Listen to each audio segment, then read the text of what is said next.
బట్టి దేవునికి నేను ముందుగా వందనాలు తెలియపరుస్తున్నాను. నన్ను ప్రేమతో ఆహ్వానించిన దైవజనులు, మరే పరిచర్య వ్యవస్థాపకులు సువర్ణరాజయ్య గారికి, అమ్మగారికి వందనాలు. మీ అందరికీ వందనాలు. చిన్న మాట ప్రార్థన చేసుకుందాం. తలలో ఉంచండి. పరిశుద్ధమైన తండ్రి, ప్రభువా, నీకు వందనాలు, స్తోత్రాలు నాయన. ఈరోజు నీవు ఇచ్చిన మంచి వాతావరణం బట్టి మీకు వందనాలు ప్రభువా. ఈ దినము తండ్రి నాయన, నీ పరిశుద్ధాత్మతో మమ్మల్ని నడిపించండి. మాట్లాడేది నీవు ప్రభువా, మేము కాదు నాయన. తండ్రి, సమయంలో నాయన మాతో ఉండి మమ్మల్ని దర్శించి మమ్మల్ని బలపరచుమని యేసు నామమున అడుగుచున్నాం తండ్రి. మరి నేను రెండవసారి గత సంవత్సరం నేను మీ మధ్యలోకి రావడం జరిగింది. మరి రెండవసారి దేవుడు మరలా మీ మధ్యలోనికి రావడానికి దేవుడు సహాయం చేశాడు. ఈ రెండవసారి మరి రెండవ రోజు, రెండు వర్తమానాలు అన్నీ రెళ్ళే రావడం. రెండోసారి ఎన్నో రోజు ఇది? రెండో రోజు. ఈరోజు ఎన్ని ప్రసంగాలు? 2 ప్రసంగాలు. చాలా సంతోషం. మరి చక్కని ఆరాధన దైవజనురాలు మీరు కలిసి చేశారు. చాలా సంతోషం. చక్కని నడిపింపు మీ సేవకుల ద్వారా దేవుడు మిమ్మలను చక్కగా నడిపిస్తున్నాడు. దేవుడు చక్కగా మిమ్మలను మరి మంచి సంఘములోనికి మిమ్మల్ని నడిపించి చక్కగా వాక్యములో దేవుడు మిమ్మల్ని పెంచుతున్నాడు. దేవునికి స్తోత్రం. సేవకుడు మిమ్మలను వాక్యం ద్వారా మిమ్మలను దేవుని భయములోను పరిశుద్ధాత్మ యందలి ఆనందములోను సేవకుడు మిమ్మలను నడిపిస్తూ ఉన్నాడు. కనుక మరి ఉదయకాలము మరి దేవుని వాక్యంలో నుండి మరికొన్ని విషయాల చేత మనం బలపరచబడదాం. ఆమేన్ చెప్పండి. ఆమేన్. హల్లెలూయా. ఒక అధ్యాయము ఈరోజు మనం ధ్యానం చేద్దాం. అధ్యాయం అంతా వద్దు, కానీ ముందుగా ఉపోద్ఘాతంలో అధ్యాయం ఏంటో, దాని సంగతి ఏంటో, అందులో ప్రాముఖ్యమైన మాట, ఒక మాట దేవుడి మధ్యాహ్నం మనతో మాట్లాడాలి. నేను కూడా కొంచెం ఒత్తిడిలో ఉన్నాను, పని ఒత్తిడిలో. మరి ఉందామని ఆశపడ్డాను, కానీ పని ఒత్తిడి వల్ల మరలా నేను తిరిగి వెళ్ళవలసి ఉన్నది. కాబట్టి కొన్ని మాటలు మనము సంపూర్తిగా విని బలపరచబడి వెళ్దాం. మరి ఈ దినము మరలా రేపు, అంతే కదండి, రేపు ఆఖరి రోజు కదా. సంతోషం. దేవుని మాటలు విందాం. తెస్సలోనికలు రాసిన మొదటి పత్రిక, తెస్సలోనికలు రాసిన మొదటి పత్రిక 3వ అధ్యాయం. తెస్సలోనికలు రాసిన మొదటి పత్రిక 3వ అధ్యాయం. ఈ అధ్యాయం అంతా విశ్వాసి యొక్క స్థితిని బట్టి, ఆనాడు తెస్సలోనికలో ఉన్న పరిస్థితులను బట్టి ఇక్కడ రాయబడిన విషయాలు మనం గమనించవచ్చు. ఈ అధ్యాయంలో ఎక్కువగా తరచుగా మనకు తారసపడే, మనకు కనిపించే ఒక పదం శ్రమ. ఈ అధ్యాయంలో ఎక్కువగా మనకు శ్రమ గురించి కనబడుతుంది. 186 పేజ్ నెంబర్ 186, తెస్సలోనికలు రాసిన మొదటి పత్రిక 3వ అధ్యాయంలో. అయితే ఇందులో నేను కొన్ని ముఖ్యమైన విషయాలు చెప్తాను. ఏమంటాడంటే, మేము సహింపజాలక ఏథెన్సులో మేము ఒంటిగా ఉండుట మంచిదని ఎంచి ఈ శ్రమల వల్ల ఎవడు కూడా కదిలించబడకున్నట్లా మన స్థిరపరచుటకు, మీ విశ్వాస విషయంలో హెచ్చరించుటకు మన సహోదరుడు క్రీస్తు సువార్త విషయంలో దేవుని పని తిమోతిని పంపించాం. మేము మీ యొద్ద ఉన్నప్పుడు మనం శ్రమ అనుభవించవలసి ఉన్నదని మీతో ముందుగా చెప్పితిమి కదా. విశ్వాస జీవితంలో శ్రమలు వస్తాయి. యాజక పరిచర్యలో శ్రమలు వస్తాయి. విశ్వాస జీవితంలో వచ్చిన శ్రమలు అంతా ఇంత శ్రమలు కాదు. విశ్వాస జీవితంలో వచ్చే ఇబ్బందులు అంతా ఇంత కాదు.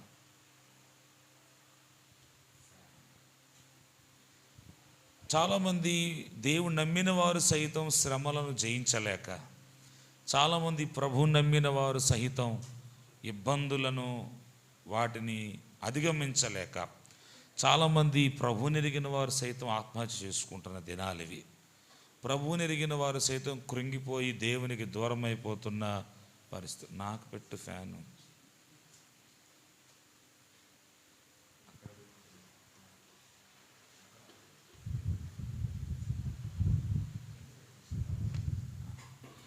కాబట్టి ప్రభునందు ప్రియుల, శ్రమలు అనేవి ఖచ్చితంగా వస్తాయి.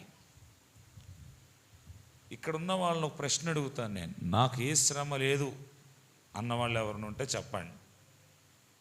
సాయంత్రం కోటంలో మీకు సన్మానం చేస్తాను. సాయంత్రం వచ్చేటప్పుడు ఒక శాలువా దండ తెచ్చి మీకు సన్మానం చేస్తాను. ఎందుకంటే మీరు చాలా గనులైన వాళ్ళు. ఇంకా శ్రమలు ఉన్నాయా? మాట్లాడాలి. ఉన్నాయా? శ్రమలు వచ్చాయా? మాట్లాడాలి. వచ్చాయి. శ్రమలు వచ్చాయి, శ్రమలు ఉన్నాయి. క్రైస్తవ జీవితం శ్రమలతోనే ముడిపడి ఉంటుంది. బాగా గుర్తుపెట్టుకోండి. సంఘానికి ఏ కూడికలు ఉన్నా లేకపోయినా నేను వెళ్ళి ప్రతి చోటదే చెప్తాను. మీరు బలమైన సభలు పెట్టండి, పెట్టలేకపోండి, చిన్నగా పెట్టుకోండి, రోడ్డు మీద పెట్టుకోండి, గ్రౌండ్లో పెట్టుకోండి, పెద్ద స్టేజీ వేయండి, లేదు 4 బల్లలు తెచ్చి వేసుకోండి, గంభీరంగా పెట్టండి, సాదాసీదాగా పెట్టండి, ఇబ్బంది లేదు. కానీ సంఘానికి మాత్రం ఉపవాస కూడికలు అనేవి చాలా ప్రాముఖ్యమైనవి. ఎందుకంటే సంఘము ఎటువంటి పరిస్థితుల్లోనైనా సరే ప్రభువుని విడిచిపెట్టకుండా ఉండగలిగే భక్తి, విశ్వాసం సంపాదించుకునే కూడికలు ఉపవాస కూడికలు. నేను చెప్పింది మళ్ళీ చెప్తాను. ఏ పరిస్థితుల్లోనైనా సరే సంఘాన్ని కానీ ప్రభువుని కానీ విడిచిపెట్టకుండా ప్రభువుని హత్తుకుని సంఘాన్ని అంటిపెట్టుకునే వ్యక్తిత్వము, అలాంటి విశ్వాసం మనం సంపాదించుకోవడానికి దోహదపడేవి ఉపవాస ప్రార్థనలు. ఉపవాస ప్రార్థనల వల్ల జరిగే ఆ యొక్క కృప ఏంటంటే, ఉపవాస ప్రార్థన ద్వారా దేవుణ్ణి ఇంకా మనం హత్తుకోగలం. దేవుణ్ణి మనము ఎంతగా హత్తుకోగలమంటే, కరువైన, ఖడ్గమైన, ఉన్నవైన, మరి రాబోవనిది ఏదైనా క్రీస్తు ప్రేమ నుండి మనలను ఎడబాయదు. ఎడబాప నేరదని రూఢిగా నమ్ముచున్నానని చెప్తాడు పౌలు. అలాంటి దేవుని ప్రేమతో మనము దేవుని హత్తుకొని మనం జీవించవచ్చు.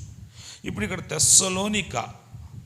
సలోనిక అనే ఒక ఆవిడ ఉంది. తెస్సలోనిక ఆవిడ పేరు మీద పట్టబడిన పట్టణము, కట్టడము, అక్కడ ఉన్న సంఘము.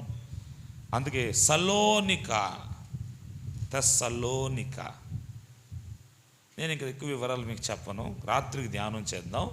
తెస్సలోనికలో సలోనిక అనబడిన ఈ యొక్క యువరాణి పేరు మీద పెట్టబడిన ఈ యొక్క కట్టడములో, ఈ పట్టణములో ఏర్పాటు చేయబడిన సంఘమునకు పౌలు తిమోతిని పంపించాడు. ఈ యొక్క పత్రికలో చాలా విషయాలు వారిని హెచ్చరిస్తూ, అక్కడ 1వ అధ్యాయం 1వ వచనములో తెస్సలోనిక సంఘమునకు పౌలును, సిల్వానును, తిమోతిను శుభమని చెప్పి రాశారు. 3 వ్యక్తులు మనకు కనపడతారు. పౌలును, సిల్వానును, తిమోతిను 3 వ్యక్తులు మనకు కనపడతారు. అయితే 3వ అధ్యాయంలో ఇప్పుడు మనం చదివిన పాఠములో ఆయన ఎవరిని గుర్తు చేస్తున్నాడంటే, మేము సహోదరుడైన క్రీస్తు సువార్త పరిచర్యలో సహోదరుడైన దేవుని పరిచారకుడైన తిమోతిని పంపించాం అన్నాడు.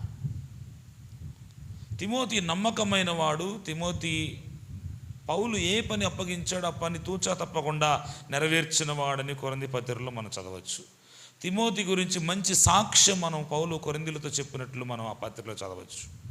ఇప్పుడు నా అంశంలో ఉన్న మాట ఏంటంటే, ఈ అధ్యాయములో శ్రమ అనే మాట మనకు తారసపడుతూ ఉంటుంది.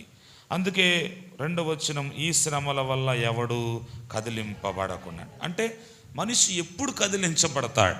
ఒక మనిషి ఎప్పుడు దేవుని యొక్క సన్నిధి నుండి కదిలించబడి లోకంలోకి వెళ్ళిపోతాడంటే, శ్రమలు ఎప్పుడైతే మనిషిలోనికి, అనగా కుటుంబ జీవనంలోనికి వస్తాయో ఆ మనిషి ప్రభునందు ప్రియులారా కదిలించబడతాడు.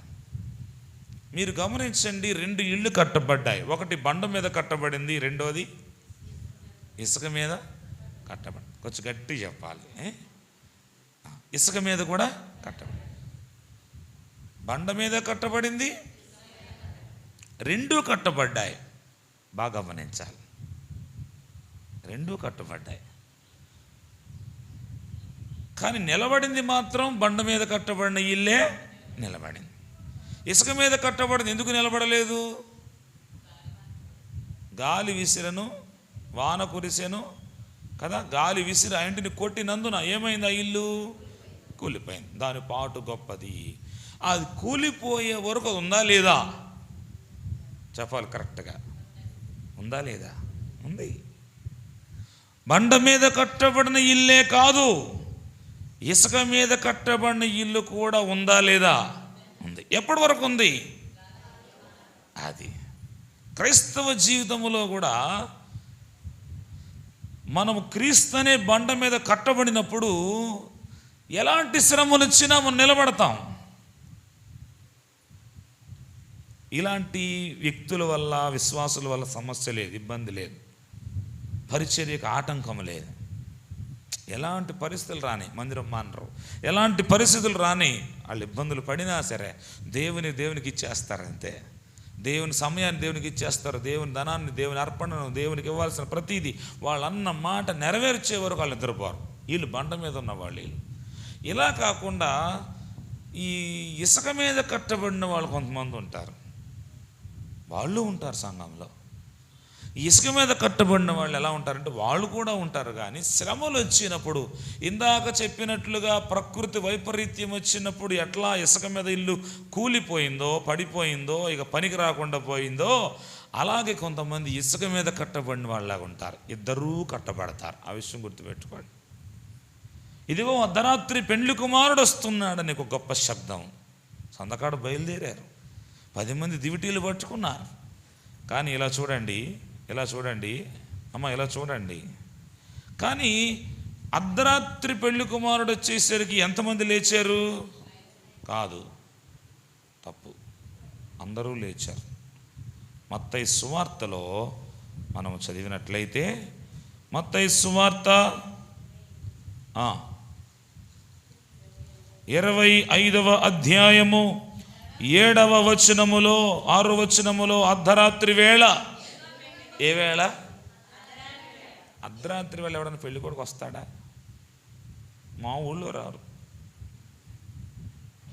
అర్ధరాత్రి ఏమొస్తాయి? ఏమ్మా, దయ్యాలు వస్తాయా? అర్ధరాత్రి అంటే రాత్రిలో 2 భాగాలు, జాములు, మొత్తం 4 జాములు ఉన్నాయి.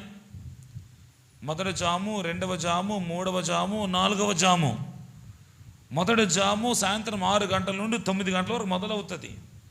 2వ జాము 9 నుండి 12, 12 నుండి 3 వరకు 3వ జాము, 3 నుండి 6 వరకు 4వ జాము. అది వాళ్ళ సమయాన్ని బట్టి లెక్కించబడుతుంది. 4 జాములు.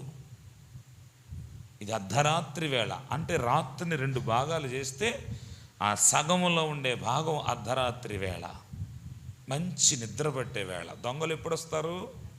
12 దాటాకే వస్తారు. ఎందుకంటే మొత్తుగా పడుకునే టైం అన్నమాట. 3 వరకు ప్రపంచంలో ఎవడేమైపోయినా మనకు సంబంధం లేదు. మనం ఏమైపోయామో కూడా మనకి తెలియదు. ఇక కోమాలోకి వెళ్ళినట్టు ఎలాగో అలాగ ఉంటామన్నమాట. అంటే ఇక్కడ నేను చెప్పాలనుకున్న మాట ఏంటంటే, అప్పుడు ఆ కన్యకలందరూ లేచి, 7వ వచనం, 5 అనందా? 5 అనందా? నేను అడుగుతాను, ఎంతమంది లేచారు అంటాను. నేను కన్ఫ్యూజ్ చేస్తాను, మీరు కన్ఫ్యూజ్ అవ్వకూడదు. అప్పుడు ఆ కన్యకలందరూ. ఈరోజు దేవుడు మీతో సత్యం మాట్లాడాడు, అది గుర్తుపెట్టుకోండి. వాక్యం చాలా జాగ్రత్తగా చదవాలి, తెలిస్తేనే మనం దాన్ని విషయంలో ముందుకెళ్ళాలి. 5 కాదమ్మా. అప్పుడు ఆ కన్యకలందరూ లేచారు. ఇప్పుడు చెప్పండి, ఎంతమంది దివిటీలు వెలిగినాయి? ఇప్పుడు చెప్పండి ఆన్సర్. 5 దివిటీలే వెలుగుతున్నాయి. ఎంతమంది లోపలికి వెళ్ళారు? 5 వెళ్ళారు. అది ఎంతమంది లోనకి వెళ్ళారంటే 5. ఎంతమంది లేచారు? అందరూ లేచారు. దేవునికి స్తోత్రం. ఇప్పుడు అందరూ లేచారు, కానీ 5 ఎందుకు లోపలికి వెళ్ళారంటే, ఆ 5లో సిద్ధపాటు ఉంది, మిగిలిన 5లో సిద్ధపాటు లేదు. మాకు మీకు చాలదన్నారు. ఈనాడు శ్రమల వలన మనిషి ఏం కోల్పోతున్నాడంటే సిద్ధపాటును కోల్పోతున్నాడు అన్నమాట. శ్రమ వచ్చింది, ఇక ఆ రోజు సిద్ధపాటు పోద్ది అంతే. శ్రమ వచ్చింది, ఇంకా ఆ రోజు మందిరంకి వెళ్ళాలి, సిద్ధపాటు పోద్ది అంతే.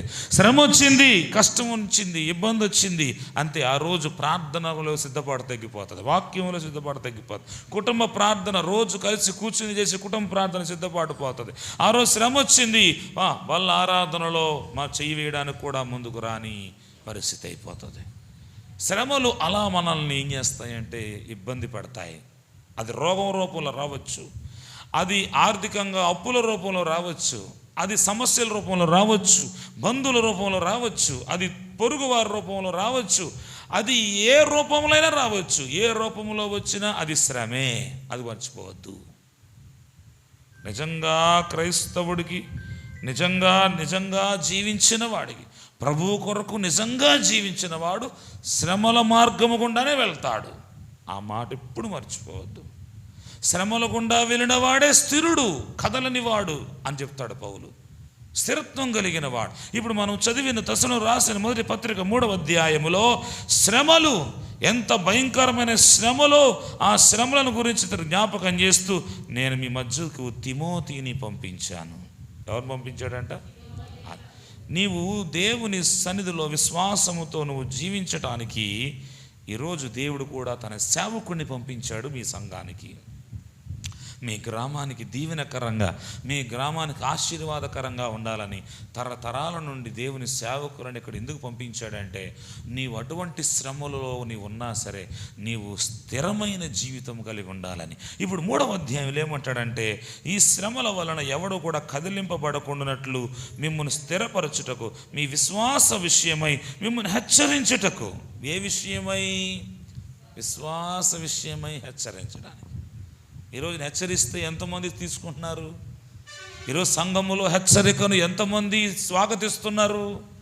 ఈనాడు శ్రమలను స్వాగతించిన వాడు హెచ్చరికలను కూడా స్వాగతిస్తాడు. శ్రమలు నాకొద్దు, నాకు ఎంతసేపు ఇది కావాలి, అది కావాలి, అలాగే కావాలి, ఇలా కావాలనుకునేది క్రైస్తవ జీవితం కాదు. నాకు ఈ సంవత్సరం ఒక కొత్త ఆహ్వానం వచ్చింది. ఎవరో ఇచ్చారు నా ఫోన్ నెంబరు, పలానా ఏలూరులో ఒక ఆయన ఉన్నాడు, వాక్యం చెప్తాడు. ఫోన్ చేశారు, అయ్యా పలానా వాళ్ళు ఇచ్చారు మీ నెంబర్. సార్ చెప్పండి ఏంటి? నా ఫోన్ నాకు ఎవ్వరు లేరు, అసిస్టెంట్లు సెక్రటరీలు నాకు ఎవ్వరు లేరు. నా ఫోన్ వాట్సాప్ ఏదైనా పెట్టుకున్నా, ఏదైనా పెట్టినా నేనే పెడతాను. ఎవ్వరు, మా అబ్బాయి, మా పాస్టర్ ఎవ్వరు నా ఫోను అలా అక్కడ ఉంటుంది కానీ వాళ్ళు అప్లోడ్ చేయరు, నేనే చేసుకుంటాను. ప్రతిదీ నేనే ఎత్తాను ఫోన్. ఏంటండి పాస్టర్ గారు, ఇలా మా ఊరు రావాలండి ఓకే ఖాళీ ఉంది, అది చూశాను, ఇంట్లో ఉన్నాను కాబట్టి చూశాను, ఖాళీ అని చెప్పాను, అంతా అయిపోయింది. అయ్యా మరి ఎలా వస్తారు? అన్నీ అయిపోయింది. ఏం తింటారు? అన్నీ అడిగేసిన. అయ్యా పెట్టే ముందు ఒక మాట చెప్పండి ఏంటి? మరి ఒక్క విషయం అండి, మీరు ఏమనుకోవద్దు. ఏంటండి? మీరు వర్తమానం మాత్రం దీవెనల మీద, ఆశీర్వాదం మీద చెప్పాలండి అన్నా. నేనేం చెప్పాలి? అదే చెప్పాలి. నాకు ఇష్టమైతే వెళ్తే అదే చెప్పాలి. దీవెన మీద, ఆశీర్వాదం మీద. నేను అన్నాను, ప్రభు ఏం చెప్తే అది మీతో చెప్తాను. ప్రభు ఒకవేళ దీవెనల మీదే చెప్తే, ప్రభు ఆ సమయంలో దేవుడు నాకు ఇచ్చిన ప్రేరేపణ బట్టి అదే చెప్తాను. నేను మాట చెప్తాను, నేను ప్రసంగించినంత మాత్రాన, దీవెనల మీద బోధ చేసినంత మాత్రాన మీరు దీవించబడితే ఈ పాటికి గుళ్ళన్నీ ఖాళీ అయిపోయాయి. ఎన్ని వాక్యాలు, ఎన్ని దీవెనలు పొందుకున్నాక మీరు ఎందుకు గుడికొస్తారు? మీరు సత్తే గుడికొస్తారు. ఇంకా అయ్యగారు తలకు 10 లక్షల అకౌంట్లో ఉంటే వస్తారనుకుంటున్నారు వాళ్ళు ప్రార్థనకి, ఒక్కరు రారు. మీ గుడి కాదు, ప్రపంచంలో ఉన్న ప్రతి గుడి ఖాళీ అయిపోద్ది. ఎందుకో తెలుసా? అలాగని మరి మేము దీవెనలు పొందకూడదా? అందుకే ప్రభు నేర్పిన ప్రార్థనలో ఒక మాట ఉంటుంది, మా అనుదిన ఆహారము ఆగాగా నేడు. మరి రేపు కూడా ఇదే ప్రార్థన చేయి. మరి ఎల్లుండి కూడా ఇదే ప్రార్థన చేయి. నేడు నేడు నేడు నేడు నేడు అనుకుంటానే వెళ్ళిపో. ఆ దినాన మన్నా కురుస్తుంటే మన్నాను తీసుకుని వాళ్ళు దాచుకున్నారు, కానీ తింటాక పని చేసిందా? తింటాక పని చేయలేదా? ఏ రోజుది ఆ రోజే మన్నా. శ్రమలు కూడా నేనేం చేస్తాయంటే ప్రతిదినము నేను దేవునికి దగ్గర తీసుకొచ్చేస్తాయి. శ్రమ నొంది ఉండటం నేడు నా జీవితానికి మేలు అన్నాడలేదు దావీదు. దావీదు అంటాడు, శ్రమ కలగక మునుపు నేను త్రోవ విడిచానంటాడు. అసలు యేసు ప్రభుకే అన్ని శ్రమలు ఉంటే అసలు నా శ్రమలు కన్నా గొప్ప శ్రమలు మన సంఘంలో ఎవరికి లేవండి పాస్టర్ గారు అంటారు. అసలు నేను పడుతున్న బాధలు మీకు ఏంటండి పాస్టర్ గారు అంటారు. ఏమైనా మీకేంటండి, తెల్లారు లెగితే బొళ్ళూరు తిరుగుతారు, మరి తిరగొద్దా? దేవుడు చెప్పిన పని అది. కాబట్టి మీకేంటండి, చక్కగా కారులో వెళ్తారు, కారులో పోతారా? నువ్వు వేసే 10 రూపాయల కారు వచ్చేస్తుంది. మరి నువ్వు వేసే 10 రూపాయలకి నేను 10 రూపాయల కారులో పడతానా? నేను మాట్లాడండి. అయ్యగారు మీకేంటండి, మంచి బట్ట వేసుకుంటే ఆయనకి ఏంటి అంటారు. మామూలు బట్ట వేసుకుంటే శుభ్రంగా వేసుకోవచ్చుగా, అడిగితే మేము కొనిస్తాంగా అంటారు. కొద్దిగా తయారై దేనికన్నా కనపడ్డావా, అబ్బో మన అయ్యగారు గుడిలో అట్లా ఉంటాడు కానీ బయట చాలా అబ్బో పూల రంగుల్లో తయారయ్యాడు అంటారు. మరి కూర్చుంటే గొడవ, నుంచుంటే గొడవ. నుంచుంటే ఎందుకు నుంచున్నావు, కూర్చుంటే ఎందుకు కూర్చున్నావు, అలాగే వెళ్ళిపోతున్నావే అంట. అసలు రాకుండా రావటం మానేసావే. ఎన్ని సమస్యలంటే మొన్న ఆదివారం కదా పాస్టర్స్ అప్రిషియేషన్ డే, అంటే సేవకులను అభినందించే రోజు అన్నమాట. నేను ఎప్పుడు అంత దాని గురించి పట్టించుకోను, కానీ ఆ రోజు మనసులో తలుచుకుంటాను, నాయన ఈరోజు అభినందించే రోజు వరకు మమ్మల్ని తీసుకొచ్చావు, అంతవరకు చాలు. శ్రమలు ఖచ్చితంగా వస్తాయి. నేను ఇప్పుడు మాట చెప్తాను, నేను ప్రసంగిస్తే దీవెనల మీద ప్రసంగం చేస్తే మీరు దీవించబడితే, ఒకవేళ నేను శాపం మీద ప్రసంగం చేశాను అప్పుడు మీకు ఏమి రావాలి? మరేం చేయాలి అప్పుడు? దేవుడు అలా చెప్పలేదు బైబిల్లో. దేవుడు మీ సేవకుడు ప్రసంగిస్తే మీరు దీవించబడతారని చెప్పలే. మీ సేవకుడు ద్వారా నేను చెప్పిన మాటలు విని దాని ప్రకారం మీరు నమ్మకముగా జీవిస్తే నమ్మకమైన వానికి మెండుగా అది. నేను ప్రసంగం దీవెనల మీద చేస్తే మీకు దీవెనలు రావు.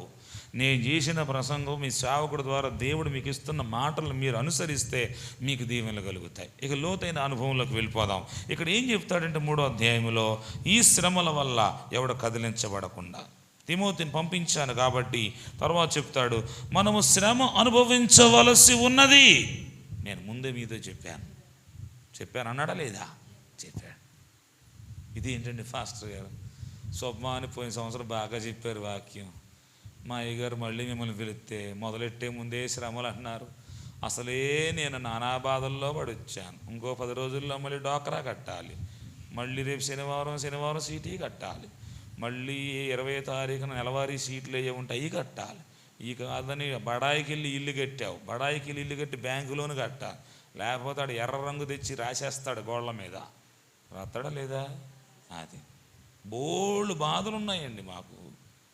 అసలే ఇలాంటి బాధల్లో ఉంటే ఏదో కనికరిస్తావు నువ్వు, ఏదో దేవుని మాటలు చెప్పి ఆదరిస్తావంటే శ్రమలు అంటే నేను చెప్పేది అది. ఈనాడు సంఘాలలో కానీ సభలలో కానీ శ్రమలను పరిచయం చేయకపోవడం వల్ల విశ్వాసి లోతైన అనుభవంలోకి వెళ్ళలేకపోతున్నాడు అన్నమాట. వెళ్ళాలి.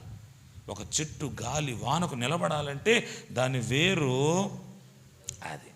యోసేపు ఫలించడి కొమ్మ అయితే అతడు ఫలించే కొమ్మలా కనబడుతున్నాడు, కానీ అతడు కిందకి వేరు తన్ని మీదికి ఎదిగి ఫలించాడు. హల్లెలూయా. అది ఏ చెట్టు గాలి వానకు కూడా నిలబడగలదో తెలుసా? కిందికి తన్నప్పుడు. మీకు వెదురు కర్రలు తెలుసు కదా, వెదురు బ్యాంబూ స్టిక్స్, వెదురు నిచ్చెనలకు వాడతారు, వెదురు కర్రలు దళ్ళు కడతాక వాడతారు, బళ్ళు మాస్టర్ కూడా కొడతాక వాడేవాడు మా చిన్నప్పుడు వెదురు బద్ద. ఈ వెదురు ఎలా ఉంటుందంటే మా ఏజెన్సీ ప్రాంతంలో చాలా పెద్దగా ఉంటుంది. మేము ఇలా ఘాటి ఎక్కేటప్పుడు ఆ పైన కొండ ఎత్తంత ఎక్కి మళ్ళీ ఇలా దిగుతాం కిందకి అవతల పక్కకి. ఈ కింద మాకు కనబడిన వెదురు మొదలు ఆ పైన కనపడద్దు అన్నమాట. ఇంక ఈ పక్కన కొండ ఉంటుంది, ఈ పక్కన కొండ ఇలాంటి కొండను చెక్కేసేసి రోడ్డు ఉంటుంది, ఘాట్ రోడ్డు. ఈ పక్కన వెదురు అలా పైకి వచ్చేసి ఉంటుంది అన్నమాట. మేము పైకి వెళ్ళిన తర్వాత ఇలా కిందకు చూస్తే దాని మొదలు కూడా కిందకు భాగం కూడా కనపడుతుంది, అంత స్పష్టంగా కనపడుతుంది ఘాటి రోడ్డు. ఎందుకు ఈ మాట చెప్తుందంటే వెదురుకు ఒక లక్షణం ఉంది. ఏంటి లక్షణం అంటే, వెదురు అది ముందుగా పైకి ఫలించదు. వెదురు విత్తనము భూమిలో పడిన తర్వాత ముందు అది దాని చుట్టూ కొంత మేర అది పాకిపోయి కిందే అది తయారైపోతుంది. అది కిందే ముందు పాకిపోతుంది అన్నమాట మొత్తం. ఆ కర్రలు దాని వేరు కింద పాకిపోయి బలంగా ఏర్పడిపోయి ఆ తర్వాత కొన్ని నెలలకు అది మొద్దు పైకి రావడం, కొమ్మలు పైకి రావడం, ఆ మొద్దులో నుండి కొమ్మలు రావడం, కొమ్మల్లో నుండి కర్రలు, గెడలు, వెదురు గెడలు అంటారు, వెదురు బొంగులు అంటారు, వెదురు గెడలు అంటారు, అవి అంతెత్తుకు ఎదిగిపోతాయి అన్నమాట. మనం వెదురు కర్రను కొట్టేసి మనం వాడుకుంటాం ఇళ్ళకి కానీ నిచ్చెనలకు కానీ వాటన్నిటికి కానీ. కానీ వెదురు దాని కింద చాలా బలముగా అది వేళ్లతో బలంగా ఆ ప్రాంతమంతా కమ్ముకుపోయి ఉంటుంది అన్నమాట. ఇక పక్కనున్న వెదురు చెట్టు వచ్చి మళ్ళీ దీనిలోకి రావడానికి అవకాశం లేనంత బలంగా వెళ్ళిపోద్ది అన్నమాట. క్రైస్తవ జీవితం కూడా అంతే. నువ్వు ఫలించే ముందు కింద నువ్వు వేరు బలముగా, శ్రమలు రేపు ఎన్నొచ్చినా, ఎన్ని ఇరుకులు వచ్చినా, గాలివానలు వచ్చినా నువ్వు పడిపోకుండా ఉండడానికి ముందు కింద నువ్వు నిలబడడానికి కావాల్సినంత శక్తిని సంపాదించుకోవాలి. ఆత్మీయ జీవితంలో అలాగ కనబడకుండా సంఘానికి, విశ్వాసికి బలాన్ని ఇచ్చే కూడికలు ఈ ఉపవాస కూడికలు. హల్లెలూయా. అందంగా కనబడేవి సభలు, స్టేజీలు, మంచి మంచి పెద్ద పెద్ద సేవకులు మంచి మంచిగా కనపడేది, ధూమ్ధాములు ఆడిచ్చేదంతా ఈ పైన ఉన్న గెడలు లాంటివి అన్నమాట. అవి కనపడతాయి కానీ కింద కనపడదు. కొబ్బరి చెట్టు కూడా అంతే. నీరు వాసన తగిలితే చాలు అది వేరలా వెళ్ళిపోతానే ఉంటుంది కొబ్బరి. ఈరోజు శ్రమలు వస్తాయని మేము మీతో ముందు చెప్పాము కదా, తెస్సలోనికీయులకు రాలా అని చెప్తూ అలాగే జరిగినది, ఇదియు మీకు తెలుసు, శ్రమలు అనుభవించుటకు మనము నియమించబడిన వారమని మీరెరుగు. ఎంత క్లారిటీగా చెప్తుంటే ఈనాడు చాలామంది బోధకులు, చాలామంది ఈనాడు సోకాల్డ్ చాలా పెద్ద పెద్ద వ్యక్తులు కూడా సంఘానికి శ్రమలు రావు అని చెప్తున్నారు. అపోస్తలులు సంఘాన్ని ఏ రూపంలో నడిపించారో తెలుసా? ఏ మార్గంలో నడిపించారో తెలుసా? శ్రమల మార్గంలోనే నడిపించారు. అపోస్తలుల కాలంలో సువార్త ప్రకటించడానికి, బహిరంగ సువార్త లేక రహస్యముగా వారు ఇళ్లల్లో చేరి వాక్యం ప్రకటించి, వారి ఇంటింట రొట్టె విరిచి, వారు ప్రార్థన యందు, విశ్వాసమునందు, సహవాసమునందు, రొట్టె విరుచుట యందు ఏడతెగక ఎందుకున్నారంటే ఆనాడు బహిరంగ సువార్తకు అవకాశం లేదు, ఇలా ప్రత్యేకమైన స్థలము లేదు, ఇలా ప్రత్యేకంగా కూర్చుని ప్రార్థించే పరిస్థితి లేదు. ప్రభునందు ప్రియులారా, శ్రమల కొరకే మనము నియమించబడ్డాం. ఉదయకాలంలో నేను చెప్పే మాట ఏంటంటే, నీ జీవితంలో ఎన్ని శ్రమలు వచ్చినా, ఎన్ని రకాల కీడులు వచ్చినా, నీ కీడు వెనకాల దేవుడు మేలు దాచి ఉంచుతా. భక్తుడైన యోబు పొందుకోలేదా? యోబుకు శ్రమలు రాలేదా? దావీదుకు శ్రమలు రాలేదా? బైబిల్లో భక్తులైన వారందరూ శ్రమలు లేకుండా భక్తులైన వాళ్ళు ఒకళ్ళు చెప్పండి.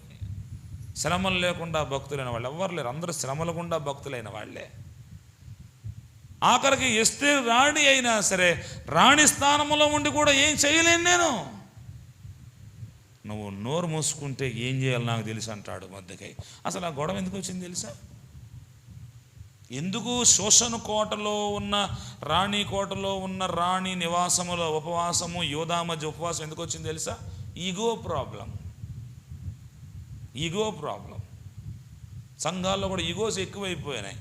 అహం అంటారు సైకాలజీలో దాన్ని. అహము, అచిత్తు అంటారు అనమాట. సిగ్మండ్ ఫ్రాయిడ్ అనే సైకాలజిస్ట్, మానసికవేత్త ఏం చెప్తాడంటే, ఇడ్, ఈగో, సూపర్ ఈగో 3 చెప్తాడు. ఒక మనిషిని పాడు చేసే అయ్యానంట అహం.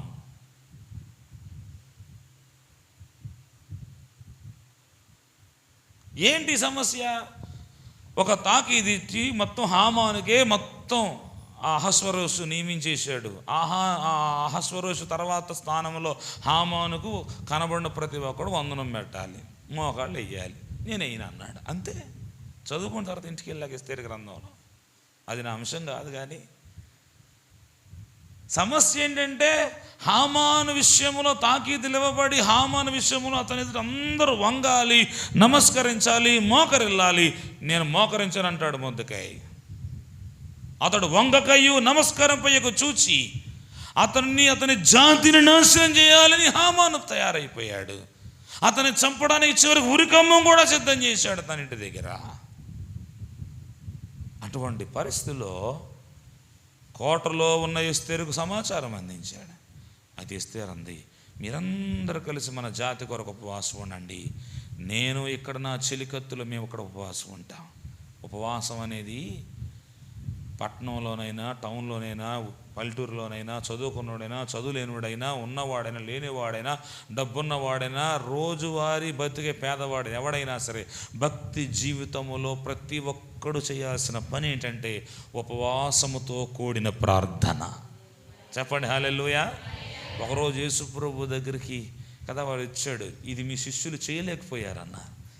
అప్పుడు ప్రభువుని రహస్యముగా అడిగారు. అందరూ అడిగితే పరుగు పోయిద్దని మేమెందుకు ఆ దయ్యమును వెళ్ళగొట్టలేకపోయాం. ప్రభు అంటాడు, ప్రార్థన వలననే కానీ ఇట్టుది వదిలిపోవుట అసాధ్యం. ఏ ప్రార్థన కింద అది శిష్యులైనా చేయాల్సింది ఉపవాసమే.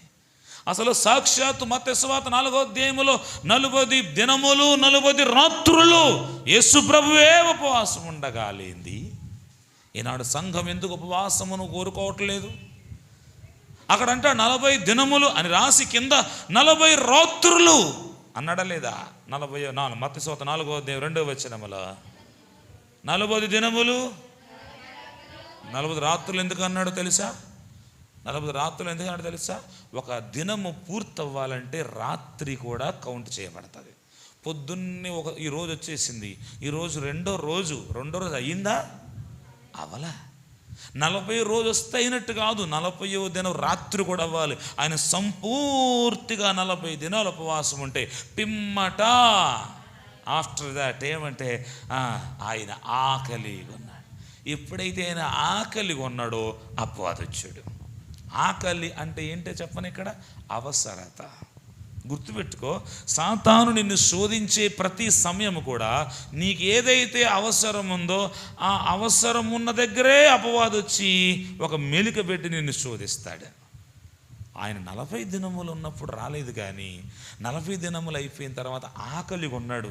అప్పుడు వచ్చి ఏమంటున్నాడంటే సేమ్ ఆకలికి కావలసిన ఆహారమునే కోట్ చేస్తాడు, ఈ రాళ్ళు రొట్టెలుగా చేసుకో.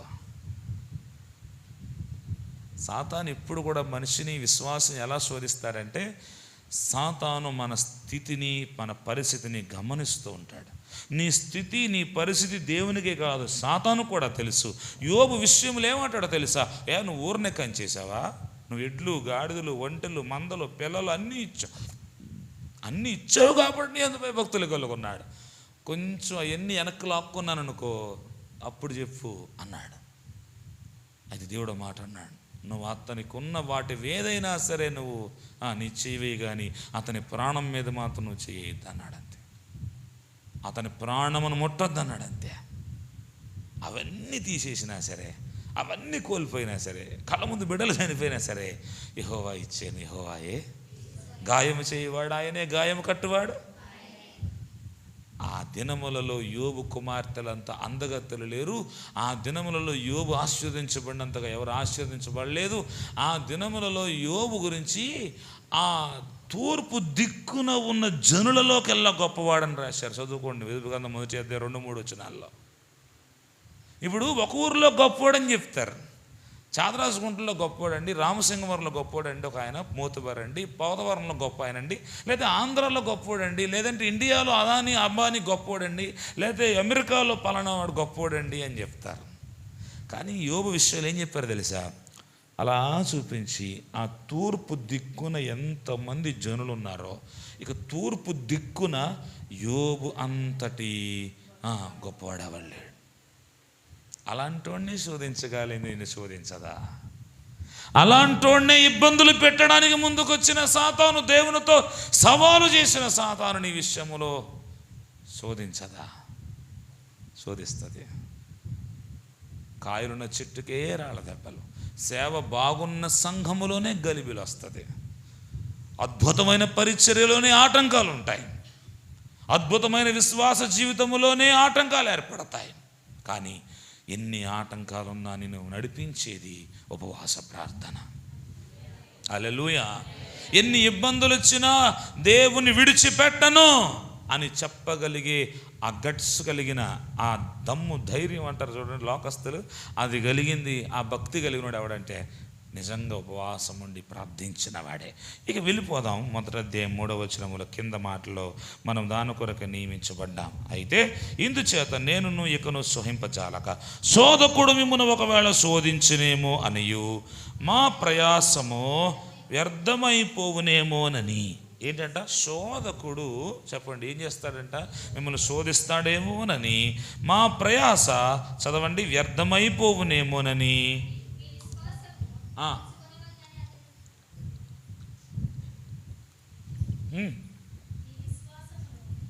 మీ విశ్వాసమును అది తెలుసుకోవాలని అతన్ని పంపించారు.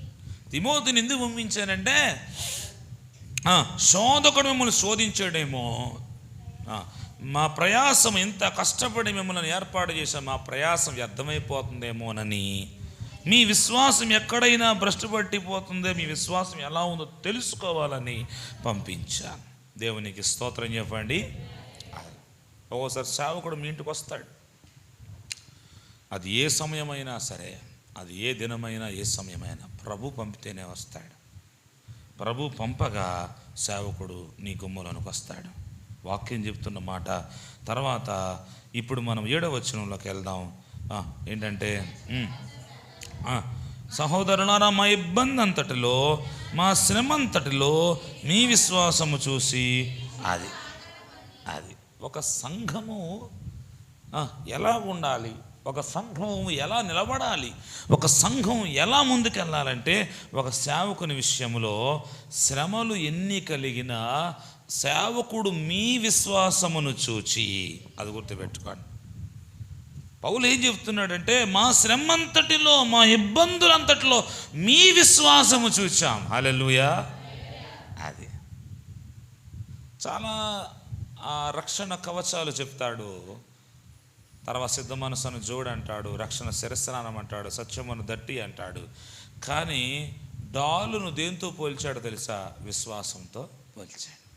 విశ్వాసమని డాలు అపవాది వేసే బాణములను ఎదుర్కోవడానికి, దేహమంతటిని కాపాడుకోవడం, అడ్డు పెట్టుకునేది ఏంటో తెలుసా? విశ్వాసం అనే డాలు. మా ఇబ్బందులంతటిలో, మా ఇరుకులన్నింటిలో మా విశ్వాసం చెప్పండి ఏంటంటే మీ విశ్వాసమును చూచి మేము ఆదరణ పొందాం. హల్లెలూయా. అది సంఘం అంటే ఇనుము, రేకు, రాయి, ఇసుక కాదు.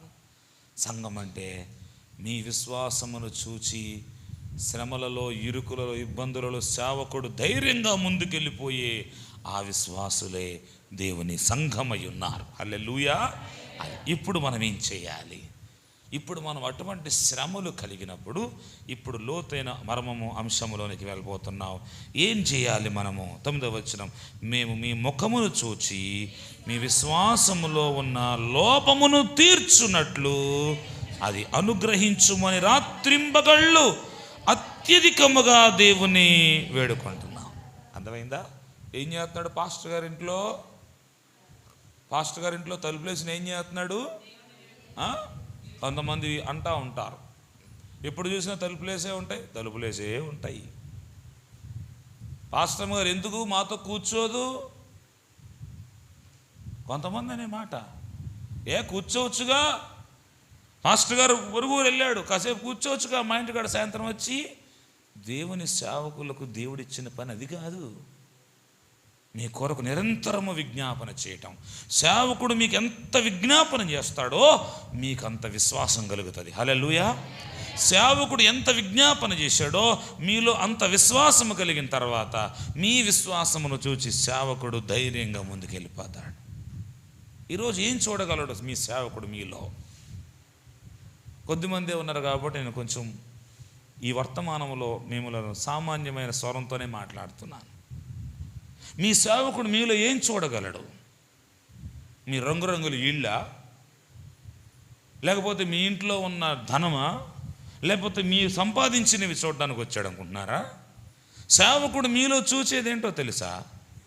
సేవకుడు చూడాల్సింది, సేవకుడు చూచేది, మీ నుండి సేవకుడు ఆశించేది మీ విశ్వాసమే. మీ విశ్వాసమును చూచి ఈ భారభరితమైన పరిచర్యను ముందుకు తీసుకెళ్ళడానికి శక్తి కలిగిన వాడుగా నిలబడతాడు. హల్లెలూయా. ఇప్పుడు మీ విశ్వాసములో ఉన్న లోపములను, ఎందులో ఉన్న లోపాలు అది. ఇప్పుడు ఎన్ని విషయాలు చెప్పాను కదా మీకు. ఆ కన్యకలలో ఉన్న లోపం ఏంటంటే వాళ్ళలో సరైన సిద్ధపాటు లేదు. సిద్ధపాటు లేకపోవడం వల్లే వారు బయట మిగిలిపోయారు. సిద్ధపాటు లేని వారు ఎవరంటే విశ్వాసము లేని వారే. వస్తాడులే, వారు అలాగానే వచ్చేస్తాడు. నువ్వు అనుకున్నప్పుడు రాడు. నువ్వు అనుకున్నప్పుడు ఏది జరగదు. నేను మాట చెప్తాను, నువ్వు అనుకున్నప్పుడు జరిగిపోతే దేవుడితో మనకు పని ఉండదు. ఈ మందిరము ఇంకా చాలా పని ఉంది కదా. ఇది ఎప్పుడు పూర్తి అవ్వాలి? దేవునిలోనే అది ఏర్పాటు చేయబడి ఉంటుంది. ఈ మందిరమును తరతరాలు ఈ గ్రామానికి ఆశీర్వాదకరంగా, విశ్వాసులు కూర్చోవడానికి సౌకర్యంగా ఈ మందిరమును దేవుడు సిద్ధపరచడానికి ఎందుకు దేవుని ఎన్నుకున్నాడు అంటే, గుర్తుపెట్టుకోండి, ఈ గ్రామానికి మీరు ఒక మంచి విశ్వాసము కలిగిన సంఘముగా మీరు నిలబడాలి. గొర్రెల దొడ్డి ఎవరి కొరకు కట్టబడిందో తెలుసా? గొర్రెల కొరకు, కాపరి కొరకు కాదు. ఈ గొర్రెల దొడ్డి కట్టబడింది గొర్రెల కొరకు. కాపరి చెట్టు కిందో పుట్ట కిందో కాపరి ఏర్పాట్లు కాపరి చూసుకుంటాడు. గొర్రెలన్నీ, గొడ్ల చావిడి ఎవరి కొరకు? మాట్లాడండి, గొడ్ల కొరకే. గొర్రెల కాపరి దేని కొరకు సిద్ధపరుస్తాడు? గొర్రెల దొడ్డిని గొర్రెల కొరకే. ఏ జీవులు, ఏ జంతువులు వచ్చి ఆ గొర్రెలు తినకుండా, ఆ గొర్రెల్లో ప్రవేశించకుండా, దొంగయు వచ్చి గొర్రెలను ఎత్తుకొని వెళ్లకుండా ఆ గొర్రెల దొడ్డిని కడతాడు. గొర్రెల దొడ్డికి ఒక ద్వారమును పెడతాడు. ఆ ద్వారము నేనే అన్నాడు ప్రభు. హల్లెలూయా. విశ్వాసములో ఉన్న లోపములను తీర్చడానికి. విశ్వాసములో ఉంటాయి లోపాలు ఖచ్చితంగా. తెల్లగా ఉన్నవన్నీ పాలు కాదు, నల్లగా ఉన్నవన్నీ నీళ్లు కాదు. బైబిల్ పట్టుకున్న ప్రతి ఒక్కడు విశ్వాసి కాదు. గూడుకొచ్చినంత మాత్రాన పరలోకానికి వెళ్ళాడు. నేను చెప్పేది ఏంటంటే, ఇక్కడ దాకా వచ్చే తీరిక చేసుకున్నావు కదా, ఇక్కడి నుంచి ఇంకెక్కడికి వెళ్ళాలని ఆలోచించావా? ఎక్కడి నుంచి నువ్వు వెళ్ళాల్సిన స్థలం ఏంటంటే పరలోక పట్టణము. అక్కడికి వెళ్ళకుండా పోతే ఈ ప్రయాస వ్యర్థమైపోతుంది. సంఘములో విశ్వాసులు ఉంటారు, సభ్యులు ఉంటారు. మళ్ళీ చెప్తాను రాత్రి కూడా ఈ మాట గుర్తొస్తే. సంఘములో విశ్వాసులు ఉంటారు, సభ్యులు ఉంటారు. నేను చెప్పేది ఏంటంటే, సంఘములో తాగి అలవాటు ఉన్నవాడు ఆ రోజు వచ్చి కూర్చున్నా సరే ఎవరు మాట్లాడడానికి లేదు. ఖాళీగా ఉన్నప్పుడు వెళ్ళి పేకాట ఆడేవాడు వచ్చి కూర్చున్నా సరే మాట్లాడడానికి అవకాశం లేదు. సంఘములో ఉండి బూతులు ఆడేవాళ్ళు వచ్చి ఇక్కడ కూర్చుని పాటలు పాడుతున్నా సరే మాకు సంబంధం లేదు. రెండోది, అలాంటి వారిని ఆటంకించడానికి కూడా అవకాశం లేదు. కానీ సంఘములో నీకు చోటు ఉంది కదా అని పరలోకంలో నీకు చోటు ఉందనుకుంటున్నావేమో. నెవర్ నెవర్, లేనే లేదు. అందుకే సంఘములో విశ్వాసులు వేరు, సభ్యులు వేరు. ఈరోజు నువ్వు సభ్యుడివా, విశ్వాసివా? నువ్వు సభ్యుడివైతే చందాతో ఆగిపోతావు. అదే నువ్వు విశ్వాసివైతే నీ హృదయపూర్వకమైన అర్పణే కాదు, నీ హృదయపూర్వకముగా దేవునికి నీ హృదయాన్ని ఇచ్చి పరిశుద్ధ బలులో కూడా పాలుపంపులు పొందుతావు. నువ్వు సభ్యుడిగా మిగిలిపోతే నువ్వు సంఘముతో పాటు అంటే ఈ కట్టడంలోనే మిగిలిపోతావు. ఆ తర్వాత దేవుని స్వరం విన్న తర్వాత సంఘం ఎత్తబడుతుంది. సంఘం ఎత్తబడినప్పుడు నువ్వు మిగిలిపోతావు. సభ్యులందరూ మిగిలిపోతారు, విశ్వాసులందరూ పైకెత్తబడతారు. స్తోత్రం చెప్పండి. అది ఎవరైనా రావచ్చు సంఘములో, ఎవరిని రావద్దనడానికి అవకాశం లేదు. కైనీళ్ళంలేవాడు రావచ్చు, తాగుబోతు రావచ్చు, తిరుగుబోతు రావచ్చు, దొంగలు రావచ్చు, వచ్చి కూర్చోవచ్చు. నిన్నెవరు రావద్దని చెప్పడానికి మాకు అధికారం లేదు. వచ్చి కూర్చుని విని వెళ్ళొచ్చు. అన్నంత మాత్రాన పరలోకానికి వెళ్ళరు, విన్నంత మాత్రాన పరలోకానికి వెళ్ళరు. మనకు వినుట వలన కలగాల్సింది విశ్వాసమే. హల్లెలూయా. పరలోకం ఏర్పాటు చేయబడింది సభ్యుల కొరకు కాదు, విశ్వాసుల కొరకు ఏర్పాటు చేయబడింది. సంఘములో నువ్వు సభ్యురాలివి, పంగములో నువ్వు సభ్యత్వంతో ఆగిపోతే నీ ప్రయాణం ఇక్కడితో ఆగిపోతుంది. సభ్యత్వంతో ప్రారంభమైన సభ్యురాలుగా మొదలైన నీ ప్రయాణం విశ్వాసురాలుగా ఈ విశ్వాస యాత్రలో ముందుకు సాగిపోతే ఆ పరలోక రాజ్యములో నీకు అద్భుతమైన గ్రాండ్ వెల్కమ్, అద్భుతమైన ఆహ్వానము, ఎవరో చూడలేని, ఆ మాటల్లో చెప్పలేనంత దేవదూతల ద్వారా నీకు ఆహ్వానం. దా, చిన్న జీవితము, నమ్మకంగా బతికావు, దా, తండ్రి సిద్ధపరిచిన పరలోక రాజ్యమునకు మిమ్మల్ని తీసుకెళ్తాం. అది విశ్వాసులకు మాత్రమే ఉంది, సభ్యులకు లేదు.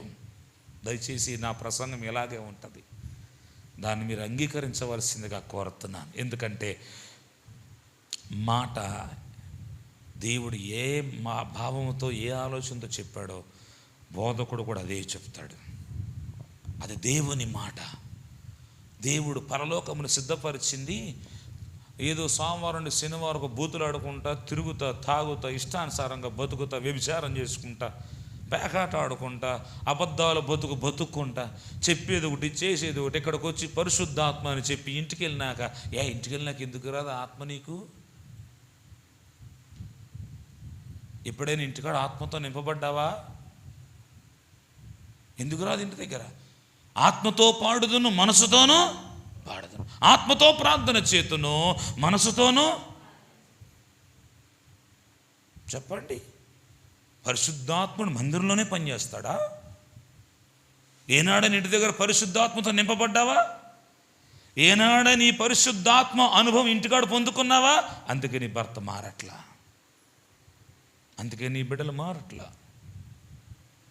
నీ సాక్ష్యానికి నీ భర్త కూడా ప్రభావితం కావట్లా, నీ విశ్వాసమునకు నీ ఇంటిలోనే కార్యాలు జరగట్లా. నీ సాక్ష్యం పవర్ ఇక్కడే, సేవకుడు ముందే, విశ్వాసుల ముందే నీ పవర్. ఈ గుమ్మం మెట్టు దిగితే నీ సాక్ష్యం పవర్ లేదు.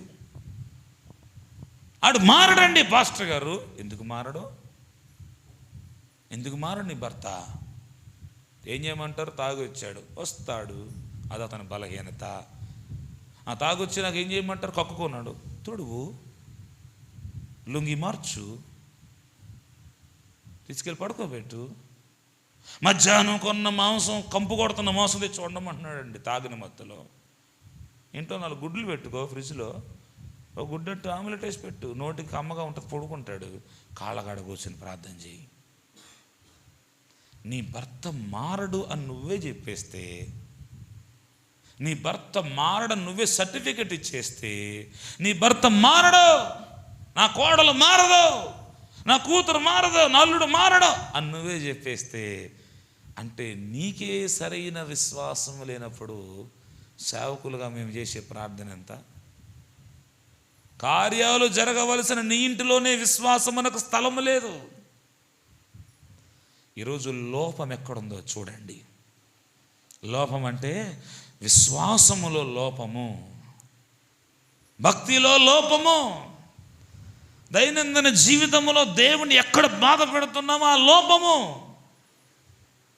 మీ విశ్వాసములో ఉన్న లోపమును మేము దిద్ది, చదవండి, మేము మీ ముఖమును చూచి మీ విశ్వాసములో ఉన్న లోపమును తీర్చినట్లు అనుగ్రహించుమని రాత్రింబగళ్ళు అత్యధికంగా, 1 రోజు కాదు, 2 రోజులు కాదు, రాత్రింబగళ్ళు అంట.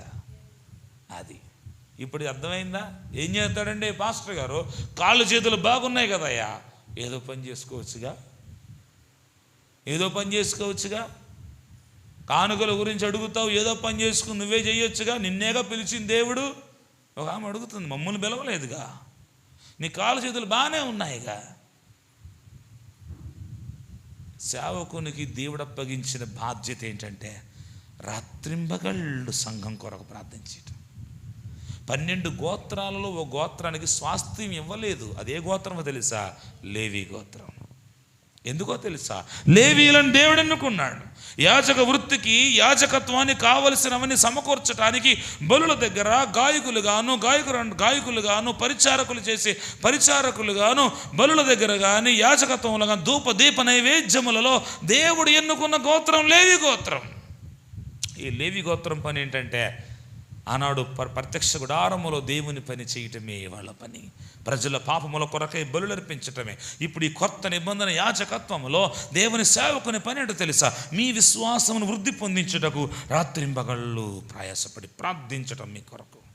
సరిగ్గా ప్రార్థన చేస్తే డొక్కలు ఎగిరిపోతాయి బయటికి, తెలుసా?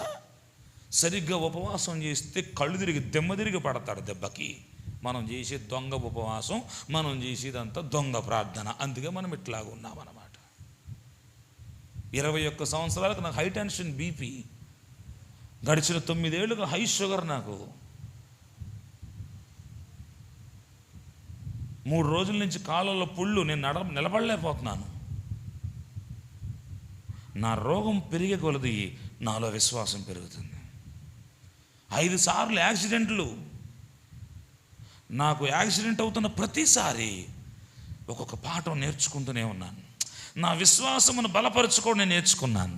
నాకు దేవుడు ఏం చేశాడు? నేను దేవుడిని ఇంతకాలం సేవ చేశాను. నేను ఎంతోమందికి ప్రార్థన చేశాను, వాళ్ళు బాగుపడ్డారు, వాళ్ళు బాగానే ఉన్నారు. నా వెనకాల సేవకు వచ్చిన వాళ్ళు బాగానే ఉన్నారు. ప్రభు నాతో మాట్లాడుతున్నాడు. 12 మందిని 12 రకాలుగా వాడుకున్నాడు దేవుడు. ఒక్కొక్క సేవకుడిని ఒక్కొక్క రీతిగా దేవుడు వాడుకుంటున్నాడు. తిని తినక వచ్చాడు మీ ఆత్మీయ తండ్రి ఈ స్థలానికి. ఆయనతో ఆగిపోలేదు. ఆయన తర్వాత తరం కూడా అద్భుతంగా ఆయన పునాది వేస్తే ఈయన అందరికీ కన్నుల పండుగగా ఈ తరమును దేవుడు మీ ముందు ఉంచాడు. చెప్పండి హల్లెలూయా. తిని తినక ప్రయాసపడి పస్తులుండి వాళ్ళ కంచములో తీసి మీ కంచములో పెట్టాడు. ఏం పేరు? మీ దైవజనుడి పేరు ఇస్సాకయ్య గారు. ఈరోజు మీరందరూ ఇక్కడ కూర్చున్నారు అంటే కారణం, ఒకనాడు బిడ్డలకు పెట్టవలసింది తీసి బిడ్డలతో గడపవలసిన సమయం మీతో గడిపాడు. బిడ్డల కొరకు ప్రార్థిస్తూనే మిమ్మల్ని సంపాదించాలని కష్టపడ్డాడు. ఈ ప్రాంతమంతా గొప్ప పేరు సంపాదించుకుని వారి బిడ్డలందరినీ చక్కగా నడిపిస్తూ ఉన్నాడు. ఎందుకో తెలుసా? మిమ్మల్ని ఎలాగైనా పరలోకంగా నడిపించాలని. ఒకనాడు ఇది లేదు, ఒకనాడు చాలా దీనమైన స్థితి. సంఘం ఎప్పుడు కూడా దీనత్వంలో చాలా బాగుంటుంది. కొంచెం దీనత్వం నుండి కొంచెం దీవించబడిన తర్వాత సంఘంలో విధానం మారిపోతుంది, పద్ధతి మారిపోతుంది, వ్యవహార భాష మారిపోతుంది. సేవకుడి యొక్క చేయవలసిన విధులలోనికి సంఘం ప్రవేశించేస్తుంది. నన్ను గుర్రం పని గుర్రం చేయాలి, గాడిద పని గాడిద చేయాలి. గుర్రం పని యుద్ధంలో గుర్రం చేయాలి. యుద్ధం లేనప్పుడు ఇంటికాడ సామాన్లు బరువులు మోయటం గాడిద పని, గాడిద పని గాడిద చేయాలి. గుర్రం పని గుర్రం చేయకుండా గాడిదలాగా బరువులు మోస్తే, లేకపోతే గాడిదను తీసుకెళ్ళి యుద్ధంలో తీసుకెళ్తే ఎంత నవ్వులాటగా ఉంటుందో. దేవుని సేవకుడు చేసే పనిలో తలదూర్చటం, దేవుని సేవకుని పనిలో ఏలెట్టడం కూడా కొంతమంది చేస్తున్నారు ఈ మధ్యకాలంలో. గుర్రం పని గుర్రం చేయాలా, గాడిద పని గాడిద చేయాలా. దేవుని సేవకుడు పని దేవుడు సేవకుడు చేస్తాడు, సంఘం పని సంఘం చేయాలి. నీకు అప్పగించిన పని నువ్వు చేయడమే నీ పని, అంతే. హల్లెలూయా. నా పని మేము చేయాలా, అంతే. మా దగ్గరకు వస్తారు, పాస్టర్ గారి సమస్య, అవునా, ప్రార్థన చేయాలి, అంతవరకే నా పని. తర్వాత సాయంత్రం ఇంటికి వెళ్ళిపోయి లోపలికి వెళ్ళిపోయి ఆ మిషన్ లోపలికి వెళ్ళిపోయి సమస్య లోపలికి వెళ్ళిపోయి అంతదాకా మేము తెచ్చుకోము. నువ్వెంత చెప్తావో సమస్య అంతవరకు వింటాం. ఎన్ని గంటలు చెప్తావు అన్ని గంటలు వింటాం. వాటి కొరకు ప్రార్థన చేస్తాం. నేను వస్తాను, ఉండు, సో వెయిట్ చేయి, నేను వస్తాను అంటాడు సమూయేలు. అయితే సమూయేలు రావటం ఆలస్యమైంది. ఎప్పుడైతే సమూయేలు రావడం ఆలస్యమైందో, సమూయేలు అనబడిన ప్రవక్త చేయవలసిన బలులను సౌలు చేసేసాడు. తెలుసా? ఆ రాత్రంతా సమూయేలు సౌలు విషయమే విజ్ఞాపన చేస్తాడు. సౌలు దిక్కులేని సావు చచ్చిపోయింది దావీదుని తరిమినందుకు కాదు.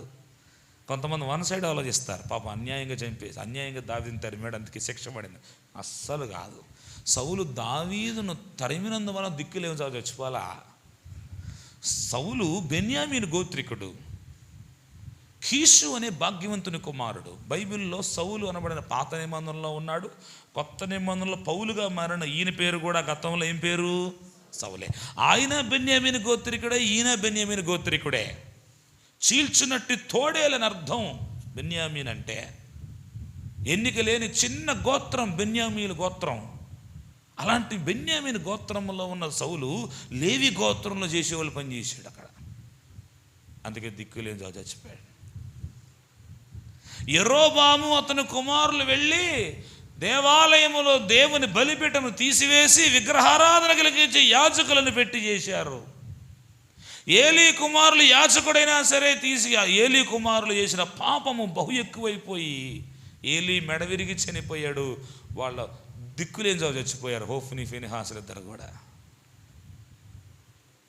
విశ్వాసం యొక్క విలువ తెలియనప్పుడు ఒకటే ప్రభు వాక్యం గుర్తు చేస్తుంది, నువ్వు ఎక్కడున్నావో కూడా నీకు తెలియదు. ఒక మనిషి లోక సంబంధమైన మాటలు మాట్లాడుతున్నాడంటే అతను విశ్వాసములో బలహీనుడైపోయాడని అర్థం. ఒక వ్యక్తి నేను చెయ్యలేను అన్నాడంటే అతడు విశ్వాసములో బలహీనుడే. పౌలు అంటాడు, ఇక నువ్వు జీవించేవాడను నేను కాదు, క్రీస్తే నా యందు జీవిస్తా. అంత విశ్వాసం కలిగాడు కాబట్టి నేను సువార్తను ప్రకటించకపోతే నాకు శ్రమ. నువ్వు నీ శ్రమలు ఏంటంటే రకరకాల శ్రమలు చెప్తావు. పౌలు ఏమంటున్నాడంటే సువార్త ప్రకటించకపోతే నాకు శ్రమ. ఇదివరకేమో మంచం లేదండి చాప నేడిచిదా అని, చాప లేనప్పుడు చాప లేదండి అని ఈత చాప అన్నావు. ఈత చాప వల్ల ఆ చాప వచ్చింది, ఆ చాప వల్ల ప్లాస్టిక్ చాప వచ్చింది. చాప వచ్చినాక చాలా కాలం నుంచి నేల మీద కటిక నేల మీద పడుకుంటున్నామండి అంటే మంచం వచ్చింది. పట్ల మంచం వచ్చినాక 6-4 మంచం వచ్చింది. 6-4 మంచం వచ్చినాక 6-6 మంచం వచ్చింది. మంచం ఉంది కానీ పరుపు లేదండి. సరే పరుపు కొనుక్కొని గుర్రు పెట్టుకుని పడుకున్న ప్రార్థన తగ్గిపోయింది. అల్టిమేట్గా జరిగింది ఏంటి? ప్రార్థన తగ్గిపోయింది. ఒక వ్యక్తి లోకానుసారంగా మాట్లాడుతున్నాడంటే విశ్వాసంలో బలహీనుడే. అతని విశ్వాసములో లోపమున్నది. హల్లెలూయా. అది ఒక సరైన డాక్టర్ లక్షణం ఏంటో తెలుసా? ఒక మంచి డాక్టర్ లక్షణం ఏంటో తెలుసా? నీ జబ్బేంటో చెప్పేవాడండి. హల్లెలూయా. నీ జబ్బేంటో చెప్పేవాడు సరైన డాక్టర్. సరైన సేవకుడు ఎవరో తెలుసా? నీ విశ్వాసములో నీ భక్తి జీవితంలో లోపమేంటో జబ్బేంటో చెప్పేవాడే సేవకుడు. హల్లెలూయా. అలాంటి రోషం గల సేవకుడు దేవుడు నీకు ఇచ్చాడు కదా. ఆ డాక్టర్ దగ్గరికి వెళ్ళినప్పుడు అమ్మా నీకు ఈ జబ్బు, అమ్మా నీకు ఇది, నీకు ఈ బలహీనత అంటే అలాగే డాక్టర్ ఏం చెయ్యమంటారు ఇప్పుడు అంటావా లేదా? మరి ఇక్కడ ఎందుకనో? అక్కడికి వెళ్ళి ఎన్ని సంచులు మందులు తెచ్చుకుంటా, పెద్ద ఫైల్ ఎత్తాడు, నీ జబ్బుకున్న చరిత్ర అంతా ఎత్తాడు, అన్ని తెచ్చి దాన్ని జాగ్రత్తగా పెట్టుకుంటావు. అక్కడ ఎలా చెప్పాడో ఉదయమే వేస్తావు, మధ్యాహ్నం టాబ్లెట్ మధ్యాహ్నం, రాత్రి టాబ్లెట్ అంత చక్కగా. నీ జబ్బు చెప్పాడు కదా, లాగి చెంప మీద ఒకటి ఇచ్చి రావచ్చుగా డాక్టర్ని. నాకు జబ్బు అంటావా అనొచ్చుగా. మాట్లాడరే. నేను ఎంత ఆరోగ్యంగా ఉన్నాను, నీకు నాకు జబ్బు అంటావా అని లాగి లెంపగా ఒకటి ఇచ్చి రావచ్చుగా డాక్టర్ని. అనవు, దండం పెడతావు. అయ్యా నా జబ్బు ఏంటో నాకు చెప్పావయ్యా. మరి సేవకుడు అతడు శరీరానికి ఉన్న జబ్బు చెప్తే నీ సేవకుడు నీ ఆత్మీయ జీవితానికి జబ్బు ఏంటో చెప్తాడు. హల్లెలూయా. అది అతడు వైద్య శాస్త్రమును చదివి నీ జబ్బు ఏంటో చెప్పి నీకు సహాయం చేసి నీ జబ్బు నయం చేసే గొప్పవాడే. కానీ పరమ వైద్యుడైన యేసయ్య నామములో ఆత్మాభిషేకంతో చెప్తాడు దేవుని సేవకుడు. ముందుకెళ్దాం. విశ్వాసములో లోపం ఉంది కదా, మరి మనుషుల్లో లేనా? చూడండి యోబు గ్రంథం 10వ అధ్యాయం 13వ వచనం. యోబు గ్రంథము 10వ అధ్యాయము 13వ వచనములో చూడండి. అయినను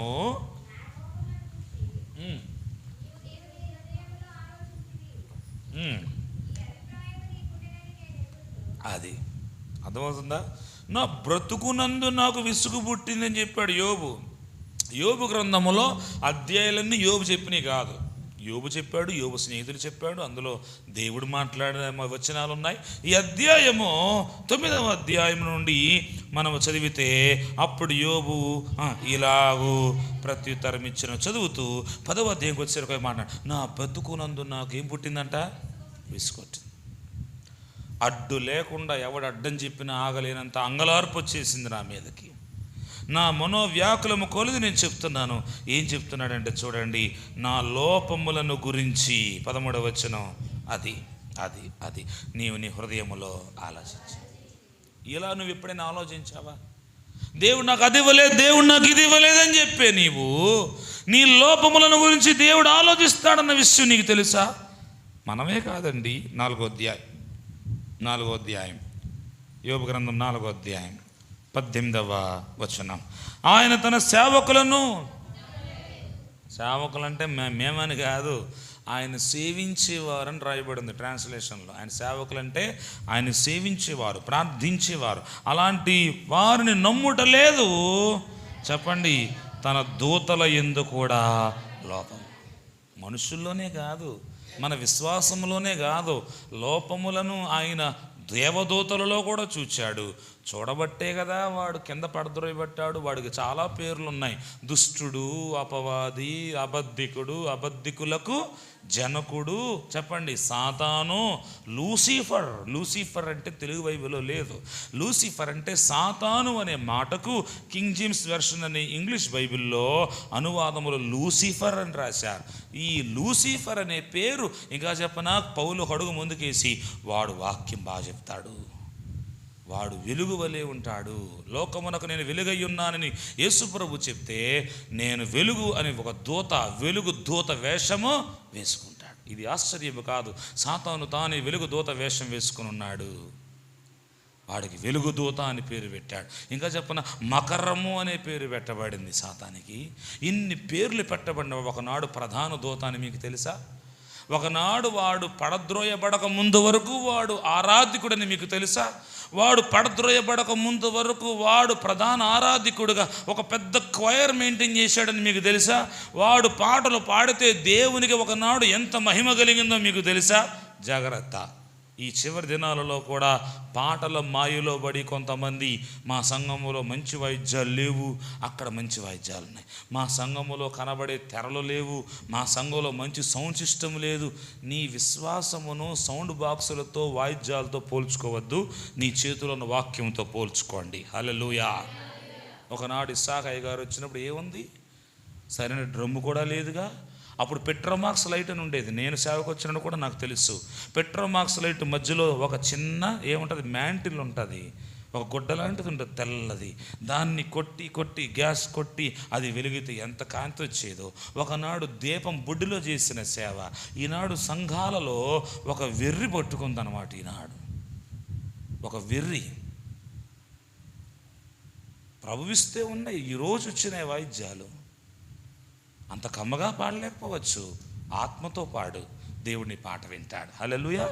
అంత సంగీతాలతో సరిగమలతో పాడలేకపోవచ్చు, నీకు సంగీతంలో లోపం ఉండొచ్చు, నువ్వు పాడలేకపోవచ్చు, కానీ హృదయపూర్వకంగా పాడు, దేవుడు ఆ పాటను బట్టి ఆనందిస్తాడు. ఒకనాడు పెద్ద క్వైర్ మెయింటైన్ చేసినాడు వీడు. ఎవరో సైతాను. వాడు వరం వాడి దగ్గరే ఉంది. అందుకే సినిమా పాటలు అంత అద్భుతంగా పెట్టుకుంటూ డ్యాన్సులు వేసుకుంటూ తిరుగుతున్నారు. వాడు పడద్రోయబడినప్పుడు వాడితో పాటు కొన్ని దూతలుగా ఉన్నవి వాడిని అనుసరించి అవి కూడా ఈ భూమి మీద పడద్రోయబడ్డాయి. వాడికంటూ ఒక సామ్రాజ్యం ఉంది తెలుసా? అందుకే మనం పోరాడినది శరీరులతో కాదు, ప్రధానులతోనూ అధికారులతోనూ లోక సంబంధమైన నాదులతోనూ అంధకార సంబంధ దురాత్మల సమూహములతో మనం పోరాడుచున్నాం. వాడు కొన్ని డిపార్ట్మెంట్స్ ఉన్నాయి. దేవునికి దూతలలో మిఖాయేలు, గాబ్రియేలు, రఫాయిలు ఇట్లా ఉన్నాయో వాడికి ప్రధానులు, అధికారులు, పవర్స్, ప్రిన్సిపల్స్, పవర్స్ కొన్ని చెప్పారనమాట. లోక సంబంధమైన దురాత్మలు ఇవి పనిచేస్తూ ఉంటాయి భూమి మీద. వీటి నివాసము మధ్యాకాశం. అందుకే ప్రభు కూడా ఏ ఆకాశం మీదకి వస్తాడు? ఎందుకు మధ్యాకాశం మీదకి వస్తాడు? ఈ మధ్యాకాశములో ఈ మొదటి 2, 3 మొత్తం 3 ఆకాశములలో మధ్యలో ఉన్న ఈ మధ్యాకాశం మీదకి ఎందుకు వస్తాడంటే అక్కడ తిష్ట వేసుకున్న వీటన్ని పాడద్రోసి అక్కడ విందు చేస్తాడు. హల్లెలూయా.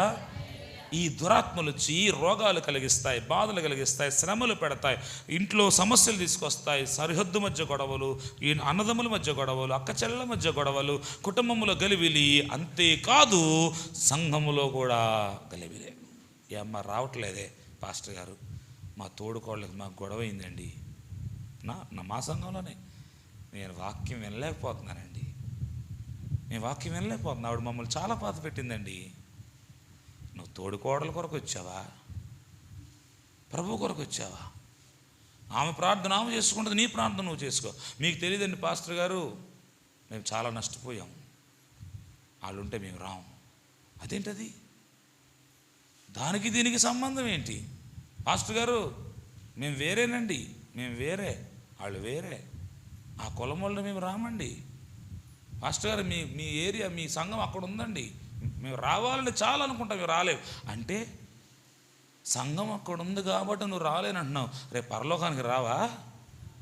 ఆడున్నాడు నేను రానంటావా? మాట్లాడరే. ప్రభువుని నమ్మిన వాడికి కులము లేదు, మతము లేదు, ప్రాంతం లేదు, గోత్రము లేదు, లింగము లేదు, దేశము లేదు, భాష లేదు, ఏ సమస్య లేదు, ఏ లోపము లేని వాడే పరలోకానికి వెళ్తాడు. హల్లెలూయా. ఇప్పుడు చెప్పండి, పరలోకానికి వెళ్ళేవాడు ఎవడంటే లోపము లేని వాడే పరలోక రాజ్యమునకు వెళ్తాడు. నువ్వు లోకములో ఉన్నావు అంటే నీలో ఏదో లోపం ఉన్నదని అర్థం. ఒకడు లోకానుసారంగా మాట్లాడుతున్నాడంటే నీలో లోపం ఉన్నట్టే. కొన్ని రెఫరెన్సులు మీకు చెప్తాను. దానియేలు గ్రంథము 1వ అధ్యాయములో దానియేలు భక్తుని చూస్తే 1వ అధ్యాయము దానియేలు గ్రంథములో ఉన్న భక్తులను చూద్దాం. 1వ అధ్యాయం దానియేలు గ్రంథం, పేజీ నంబరు 731 అమ్మా, 731 3వ వచనం. దానియేలు గ్రంథము 1వ అధ్యాయము చదవండి.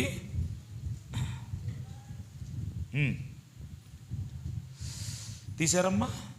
అది దానియేలు గ్రంథం 1వ అధ్యాయము 3వ వచనంలో జరిగిన సంఘటన. దేవుని మందిరములో శేషించిన ఉపకరణములు ఆ రాచేతికి అప్పగించబడినాక సీనారు దేశములోని దేవతాలయమునకు తీసుకుని పోయి దేవతా బొక్కసములలో పెట్టేశారు. అయిపోయింది. అయితే ఎప్పుడైతే ఈ దేవాలయంలో ఉపకరణాలు కానీ దేవుని బిడ్డలు కానీ తీసుకెళ్ళిపోయినప్పుడు వాళ్ళు రాజు భుజించు భోజనం పెట్టారు. ఎవరెవరికి? యూదులలో ప్రజ్ఞ కలిగిన వారు కావాలి. 6వ వచనములో ఆ యూదులలో ఉన్న దానియేలును, హనన్యా, మిషాయేలు, అజర్యా లెక్క అయితే మనం ఇలాగే పిలవాలి. ఒకసారి నా వైపు చూడండి. వీళ్ళ పేర్లు ఏమని మార్చారు? షడ్రకు, మేషకు. లెక్క అయితే మనం అలా పిలవకూడదు. ఎందుకు పిలవకూడదు అంటే అక్ అనే దేవత పేరు బబులోనీయుల కాలంలో, కల్దీయుల కాలంలో అక్, షడ్రక్, మెషక్ అంటే అక్ అనేది చంద్ర దేవతకు సంబంధించిన పేరు. మనం ఒకవేళ హనన్యా, మిషాయేలు, అజర్యా అని పిలవకుండా షడ్రకు, మేషకు, అబేద్నెగోలని పిలిస్తే మనం దానియేలు ఏమని పిలవాలి? దానియేలు పేరు కూడా మార్చేశారు. మార్చారా లేదా? మార్చారు. ఈ 4వ వచనములో ఈ వీళ్ళను ఏరుకునే ముందు వీళ్ళని ఏరుకున్నారనమాట. వీళ్ళు ఏరి కొంతమందిని లోపము లేని సౌందర్యము, సకల విద్య, ప్రవీణత, జ్ఞానము, తత్వజ్ఞానము, రాజు నగరను నిలబడిన బాలు రప్పించమని చెప్పిన తర్వాత యూదులలో నుండి వీరిని ఏం చేశారంటే ఏరి సెలెక్ట్ చేసుకుని వీళ్ళ పేర్లు మార్చారు. 7వ వచనములో నపుంసకుల అధిపతి దానియేలుకు ఏమని పేరు పెట్టాడు? ఇప్పుడు మనం దానియేలుని ఏమని పిలుస్తున్నాం? దానియేలు అనే పిలుస్తున్నాం. కానీ దానియేలుతో పాటు మిగిలిన 3 ఉన్నారు. ఎవరాళ్ళు చెప్పండి? హనన్యా, మిషాయేలు. ఆ పేర్లతోనే పిలవాలి. అర్థమైందా? అది లెక్క అయితే వాక్యం అదే చెప్తుంది. మిషాయేలు, ఏల్ అనగా దేవుడు, హనన్యా, మిషాయేల్, అజర్యా, ఇవన్నీ దైవికమైన పేర్లు. అది నపుంసకుల అధిపతి దానియేలుకు బెల్తెషాజర్ అని పెట్టాడు. మనం దానియేలు గ్రంథం ఉంది కాబట్టి దానియేలు అంటున్నాం. మనం మిగిలిన షడ్రకు, మేషకు, అబేద్నెగో ఉన్నాం. కాదు, అలా కాదు. వాక్యం ఏం చెప్తుందంటే హనన్యా, మిషాయేలు, అజర్యా. అర్థం అవ్వడానికి ఒకవేళ వాడుకలు అనొచ్చేమో కానీ మనమైతే పిలవవలసిన, సంబోధించవలసిన పేర్లు ఇవే. వీరి విశ్వాసం ఎంత గొప్పదంటే అగ్నిగుండములో వేసేశారు. అగ్నిగుండములో వేసేసిన వీరి భక్తి, వీరి యొక్క విశ్వాసము చెక్కు చెదరలేదు. విశ్వాసం అంటే అది. వాళ్ళు అన్నారు రాజు భుజించు భోజనం మీకు పెడతామన్నారు. అయితే వాళ్ళు అన్నారు మాకొద్దు, రాజు భుజించు భోజనం మాకొద్దు. 12వ వచనములో భోజనమునకు శాఖాధాన్యములు, పానమునకు నీళ్లు మాకు ఇప్పించు చాలు. ఒకవేళ నువ్వు పూజించే భోజనం శ్రేష్టమైందా, మేము పూజించే శ్రేష్టమైంది నువ్వు అనుకుంటున్నావేమో, 10 దినాలు పరీక్షించు. ఎన్ని దినాలు? 10 దినాలు పరీక్షిస్తే 10 దినాల పిమ్మట పరీక్షించగా 13వ వచనములో మా ముఖము రాజు నియమించిన భోజనం భుజించు బాలుని ముఖము చూసినట్టుగా మా ఇళ్ళ జరిగించు. అందుకు అతడు వారి మాటకు సమ్మతించాడు. 10 దినాలు పరీక్షించాడు. 10 దినములైన పిమ్మట అది వాళ్ళకంటే వీళ్ళ ముఖము సౌందర్యముగా కనబడింది. దేవునికి స్తోత్రం చెప్పండి. హల్లెలూయా, హల్లెలూయా. అది ఏంటి వీళ్ళలో ఉన్న క్వాలిటీ ఏంటి? వీళ్ళు తింది శాకాహారం, పోనీ మాంసాహారం తిని మనిషిలో గ్లో వచ్చింది అనుకోవచ్చు, మాంసాహారం తిని మంచి బాడీ షేప్ వచ్చింది అనుకోవచ్చు, మంచి మంచి ప్రోటీన్ ఫుడ్ తిని మంచిగా బాగా నాజుగ్గా తయారనుకుంటాక లేదు. వీళ్ళు తిన్నవన్నీ శాకాహార ఆకులు అలములే తిన్నారు వీళ్ళు.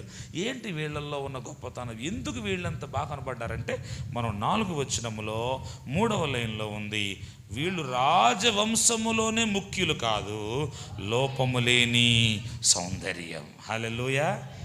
తిన్న తిండి వల్ల సౌందర్యం రాలేదు. చెప్పండి, వాళ్ళ భక్తి జీవితం వలన వారికి కలిగిన సౌందర్యం. మంచి బట్టలు వేసుకుని బోధ చేస్తే పెద్ద బోధకుడు అనుకుంటారు మీరు. సంఘానికి ఎప్పుడు కూడా సేవకుడిని దేవుడు నిలబెట్టినప్పుడు సంఘం ఎప్పుడు కూడా సేవకుడి నుండి ఆశించేది ఏంటంటే ఇలాంటి సౌందర్యాన్ని చూడాలి. కానీ సంఘం ఈ దినాల్లో ఎవరిని చూస్తుందో తెలుసా? సంఘం ఈనాడు కల్దీయుల భోజనం తిని సౌందర్యం కలిగిన వాళ్ళను కోరుతుంది ఈనాడు సంఘం. ఈనాడు రాజు భుజించు భోజనం కొరకు మనుషులు ప్రయాసపడుతున్నారు. ఈనాడు రాజులు భుజించే భోజనం వల్ల నీకు విశ్వాసం కలగదు, రాజులు భుజించే భోజనం వల్ల నీకు సౌందర్యం రాదు, రాజులు భుజించే భోజనం వల్ల నీకు ఘనత వస్తుందో నువ్వు అనుకుంటున్నావేమో. రాజులకు రాజు ప్రభులకు ప్రభు అయిన ఆయన వాక్యం అనే జీవాహారం తింటే నీ ముఖము సౌందర్యము విస్తరించింది. హల్లెలూయా. అది పాస్టర్ గారు ఆయన పిలవండి, ఆయన బూటు గీటు సూటు భలే ఉంది. ఒక వ్యక్తి పరిశుద్ధాత్మ పూర్ణుడా కాదా అన్నది సేవకునికే తెలుస్తుంది, నీకు తెలియదు.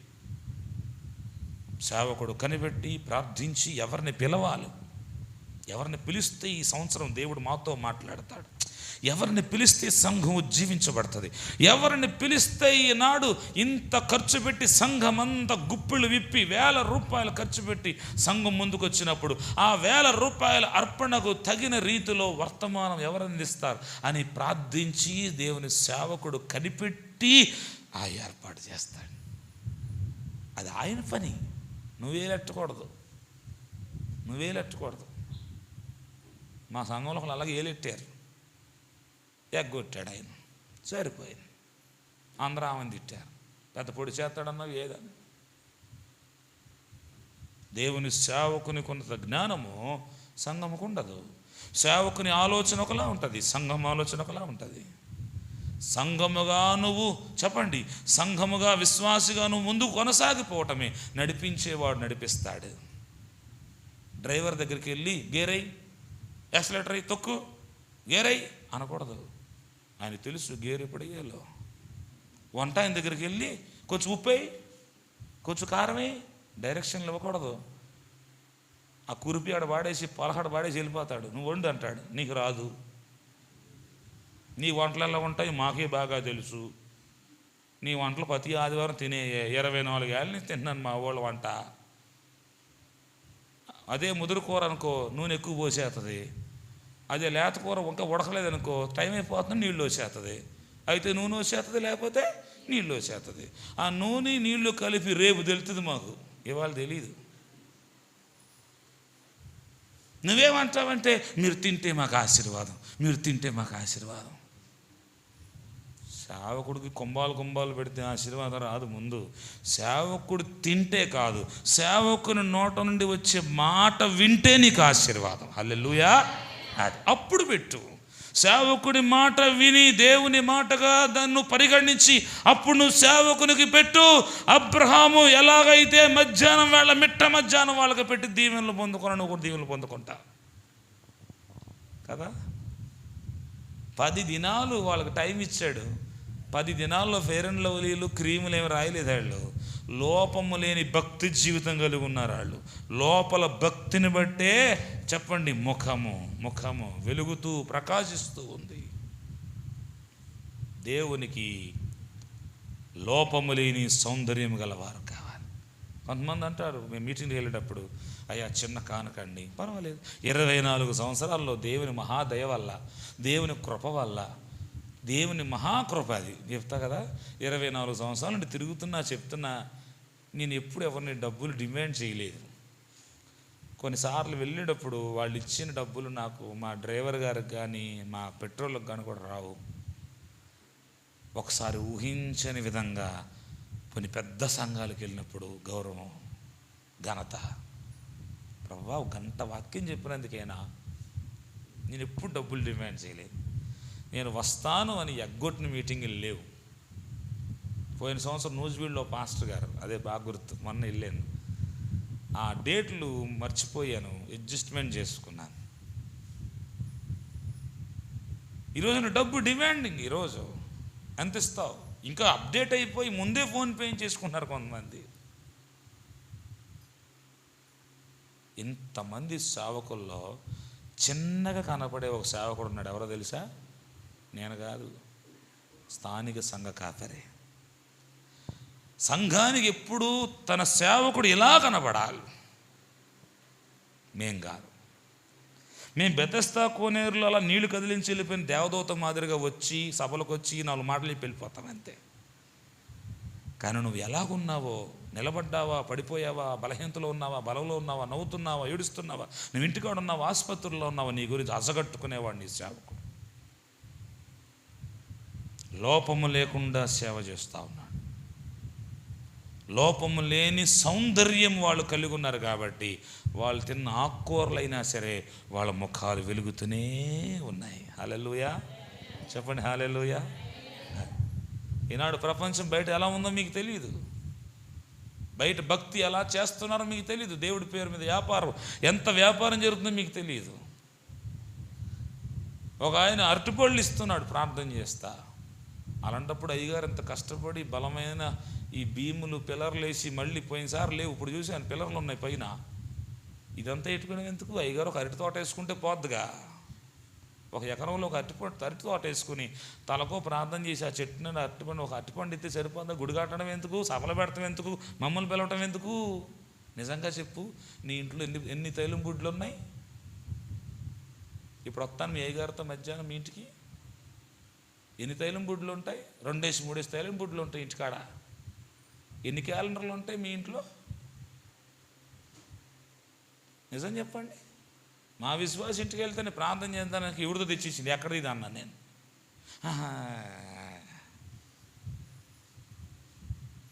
అంటే నీ సేవకుని యొక్క ప్రార్థన మీద, లేదా నీ సంఘంలో చేసే ప్రార్థన మీద, ఆఖరికి నీకు విశ్వాసమును కలిగించి రక్షణిచ్చి బాప్తీసి సేవకుని మీద నమ్మకం తగ్గిపోతా ఉంది నాడు. ఆకాశము వైపు చూసి, మబ్బులను చూసి మొంతలో నీళ్లు ఒలకేసుకుందంటే అవతాం. ఏం చూసింది? మబ్బులు చూసి, అమ్మో ఇంకేంటి మబ్బులు వచ్చేసి నీళ్ళు వచ్చే మొంతలో నీళ్ళు ఒలకేసేసుకుని దాహంతో చచ్చిపోయిందంట. నువ్వు కూడా ఎవరినో చూసుకుని, ఎవరెవరినో వాల్ పోస్టర్లో ఉన్న, టీవీలో ఉన్న, నా బోట ఉన్న నన్నే, అది కూడా చెప్తాను, నన్నే చూసి అబ్బాబ్బాబ్బా అని మీ సేవకుని విషయంలో నువ్వు విశ్వాస విషయంలో వెనకబడిపోతున్నావేమో. నో కుదరదు. వాక్యం ఏం చెప్తుందంటే, నేను వాక్యమనే ఆహారంతో, జీవాహారంతో పోషించేవాడు దేవుని ఆత్మతో నింపబడిన నీ సేవకుడే. దానియేలు 6వ అధ్యాయములో వాళ్ళు చాలా భయంకరమైన పరిసరం నెట్టేశారు దానియేలుని. 6వ అధ్యాయములో దానియేలుకు నష్టము కలగచేయాలని. అయితే ఈ దానియేలు అతి శ్రేష్టమైన బుద్ధి గలవాడై, 3వ వచనం, ప్రధానులలో అధిపతులలో ప్రఖ్యాతి నొంది ఉండెను కనుక రాజ్యమంతటి మీద అతను నియమించాలని రాజు ఉద్దేశించాడు. అందుకు ఆ ప్రధానులు దానియేలు మీద ఏదైనా నింద మోపాల. అర్థమైందా? ఏదో ఒక నింద మోపాల, ఏదో హేతువు అంటే ఏంటి? కారణం. ఏదో కారణం కనిపెట్టాలనుకున్నారు, కానీ అక్కడే ఉంది సాక్ష్యం. దానియేలు నమ్మకస్తుడై ఏ నేరమైనను ఏ తప్పైనను చేయవాడు కాడు కనుక దానియేలులో తప్పైనను లోపమైనను కనుగొనలేకపోయారు. హల్లెలూయా. అది అర్థమైందా? నువ్వు ఎప్పుడైతే దీవించబడతావో, సంఘం ఎప్పుడైతే దీవించబడుతుందో అప్పుడు రెడీగా ఉంటాడు సాతాను కొంతమందిలో దూరి. నువ్వు దీనస్థితిలో ఉండు, నీ జోలికి ఎవరు రాడు. నువ్వు కొంచెం మంచి ఇల్లు కట్టు, ఏమంటారు? ఇదా అదా అంటారు. అదా ఇదా అని వస్తువునన్నట్టుగా మాట్లాడతారు వ్యక్తులను కూడా. అదా దాని గురించి నాకు తెలుసులే, అసలు సమస్య అది కాదు. నువ్వు మంచి ఇల్లు కట్టావు, అది నీ సమస్య. నీ పిల్లల్ని మంచిగా చదివించు. మీకు తెలుసా, మా పిల్లోడు కన్నాడు పెద్ద చదవడు, ఏదో ఆ బళ్ళు వేశారు కానీ అంటది. మంచి బట్ట కట్టుకుని తిరుగు, ఏంటి రోజు సోకొచ్చింది నీకు, ఏదో కట్ట గడితే అంటే. మనిషి ఎప్పుడైనా సరే నువ్వు నిలబడితే వాడు ఆలోచన పడగొట్టాలని ఆలోచిస్తాడు. ఇక్కడ రాయబడిన మాట ఏంటంటే, దానియేలు మీద ఏదైనా నింద మోపాలని తగిన హేతువు కొరకు కనిపెడుతున్నారు. కారణం ఏంటంటే, అతడు చెప్పిన భావమును బట్టి, అతడు చెప్పిన కలకు అర్థము చెప్పగా అతడు అతి శ్రేష్టమైన బుద్ధి గలవాడయ్యాడని. 3వ వచనం. ఏ బుద్ధి చెప్పండి? దేవుడు అతి శ్రేష్టమైన గోధుమలను గ్రహిస్తానంటాడు. అతి శ్రేష్ఠుడు మన దేవుడు, అతి పరిశుద్ధుడు మన దేవుడు. హల్లెలూయా. అది నువ్వేమైనా అతి చేయాలంటే పరిశుద్ధతలో చెయ్యి, శ్రేష్టమైన వాటిలో అతి చెయ్యి, అర్పణల్లో అతి చెయ్యి, మిగిలినట్లు అతి చెయ్యి మాక. కొంతమంది వీటిల్లో అతి చెయ్యరు, మిగిలినట్లు అతి చేస్తారు. పరిశుద్ధతలో అతి చెయ్యరు, క్రమశిక్షణలో అతి చెయ్యరు. క్రమశిక్షణ అంటే మొదలు పెట్టక ముందే వచ్చి కూర్చోవడం, అందులో చెయ్యరు కొంతమంది. అర్పణల్లో అతి శ్రేష్ఠులుగా చెప్పండి, అతి త్యాగం చేయరు కొంతమంది. ఇతడు అతి శ్రేష్టమైన బుద్ధి గలవాడై, ఎవరు? దానియేలు. ప్రభునందు ప్రియులారా, అంత శ్రేష్టమైన బుద్ధి దానియేలుకి ఎలా వచ్చింది? విశ్వాసమే. లోపము లేని భక్తి, లోపము లేని భక్తి చేశాడు. మనకి ఒక రాజు కనపడతాడు. దినవృత్తాంతంలో 2వ గ్రంథం తీయండి, 35వ అధ్యాయం, 2వ అధ్యాయం 35, పేజీ నెంబర్ చెప్తున్నా చూడండి, 389. 2వ దినవృత్తాంతముల గ్రంథం 35వ అధ్యాయం. అక్కడ 16వ వచనములో అక్కడ ఈ ప్రకారము రాజైన యోషియా, 1వ వచనములో ఈ యోషియా ఏం చేశాడంటే, యెరూషలేమునందు యెహోవాకు పస్కాను, తర్వాత అతడు మొదటి నెల 14వ దినమున పస్కా వధించారని అతడు యాజకులను వారి వారి పనులకు నిర్ణయించి అది యెహోవా మందిర సేవను జరిగించుటకు ఎవరితను రాజు ఎవరితను? రాజు. ఇతని పేరేంటి? యోషియా. ఇతను రాజు అయినప్పటికీ ఏం చేస్తున్నాడు తెలుసా? యాజకుని పనికి యాజకులను ధైర్యపరుస్తున్నాడు. హల్లెలూయా. యాజకులను ఏ పనికి? మందిర సేవ కొరకు వారిని ధైర్యపరుస్తున్నాడు. దేవునికి స్తోత్రం చెప్పండి. అది ఇప్పుడు చెప్పండి, అలాంటి యోషియా 35వ అధ్యాయములో చదవండి, 16వ వచనం. ఈ ప్రకారము యోషియా ఇచ్చిన ఆజ్ఞను బట్టి వారు పస్కా పండుగ ఆచరించి యెహోవా బలిపీఠము మీద దహన బలులు అర్పించుట చేత అది ఏంటంట, అది ఏమీయూ లోపము లేకుండా యెహోవాకు సేవ జరిగింది. దేవునికి లోపము లేని పరిచర్య. నేను మొదట ఏం చెప్పాను? తెస్సలోనికైలో లోపము లేని విశ్వాసం. దానియేలులో ఏం చూడాలి మనం? లోపము లేని సౌందర్యం. ఏంటది? లోపము లేని సౌందర్యం. ఇక్కడ యోషియా కాలంలో లోపము లేని సేవ, ఆరాధన. మందిరంలో ఎప్పుడు లోపం ఉండకూడదు. మందిరం అంటే ఇనుము, రాయి, ఇసుక, సిమెంట్ కాదు. ఎక్కడ 2-3 కూడి ఉంటారో అదే మందిరం. ఇప్పుడు యోషియా కాలములో లోపము లేని దేవుని యొక్క, చెప్పండి ఏంటంట, సేవ జరిగేను. లోపము లేని పరిచర్య, లోపము లేని పరిచర్య చేసి లేవీయులు పస్కా పశువులను ఎలాగా 7వ వచనంలో మళ్ళీ అంటాడు యోషియా, తన సొంత మందలో నుండి 30,000 గొర్రె పిల్లలు, అర్థమైందా, అది మేక పిల్లలు, 3,000 కోడెలు అక్కడున్న జనులందరికీ పస్కా పశువులుగా, అంటే పస్కాను వధించటానికి దేవుని దగ్గరికి తేవడానికి కూడా స్థితి లేని అలాంటి బలహీనులకు ఏం చేశాడు తెలుసా యోషియా? ఏం చేశాడు తెలుసా? తనకున్న తన సొంత మందలో 30,000 గొర్రెలు, మేకలు, కోడెలు, 3,000 కోడెలు అక్కడున్న వారికి ఇచ్చి వారి పక్షముగా బలులర్పించేలా చేశాడు. స్తోత్రం చెప్పండి, హల్లెలూయా. అది తన సొంతమైన వాటిని ఇచ్చేశాడు. అక్కడ ఏంటంటే ఆయన ఉద్దేశం, ఈ ప్రజలు పాపము నుండి విడుదల పొందాలి, ఈ ప్రజలు కూడా పస్కాలో పాల్గొములు పొందాలి, ఈ ప్రజలు పస్కా పండుగలో పాల్గొములు పొందడానికి, బలి పశువుగా అర్పించడానికి వీరి దగ్గర లేవు. కాబట్టి నాకు ఉన్న 33,000 గొర్రెలను, మేకలను, 3,000 కోడెలను నేను ఎక్కిస్తున్నాను, వాళ్ళ పక్షమున చెప్పు వధించి. లోపము లేని సేవ. ఈనాడు ఉపవాస ప్రార్థనల ద్వారా దేవుడు మీ సంఘములో కూడా అటువంటి లోపము లేని ఆరాధన దేవుడు కోరుతున్నాడు. హల్లెలూయా. సంఘములో లోపం ఉంది అంటే సంఘమును శరీరము లోపముతో ఉన్నట్టే. నీకు ఎక్కడో కాళ్ళు ముళ్ళు దిగింది, నడవగలవా? తలపోటుగా ఉంది, కూర్చోగలవా?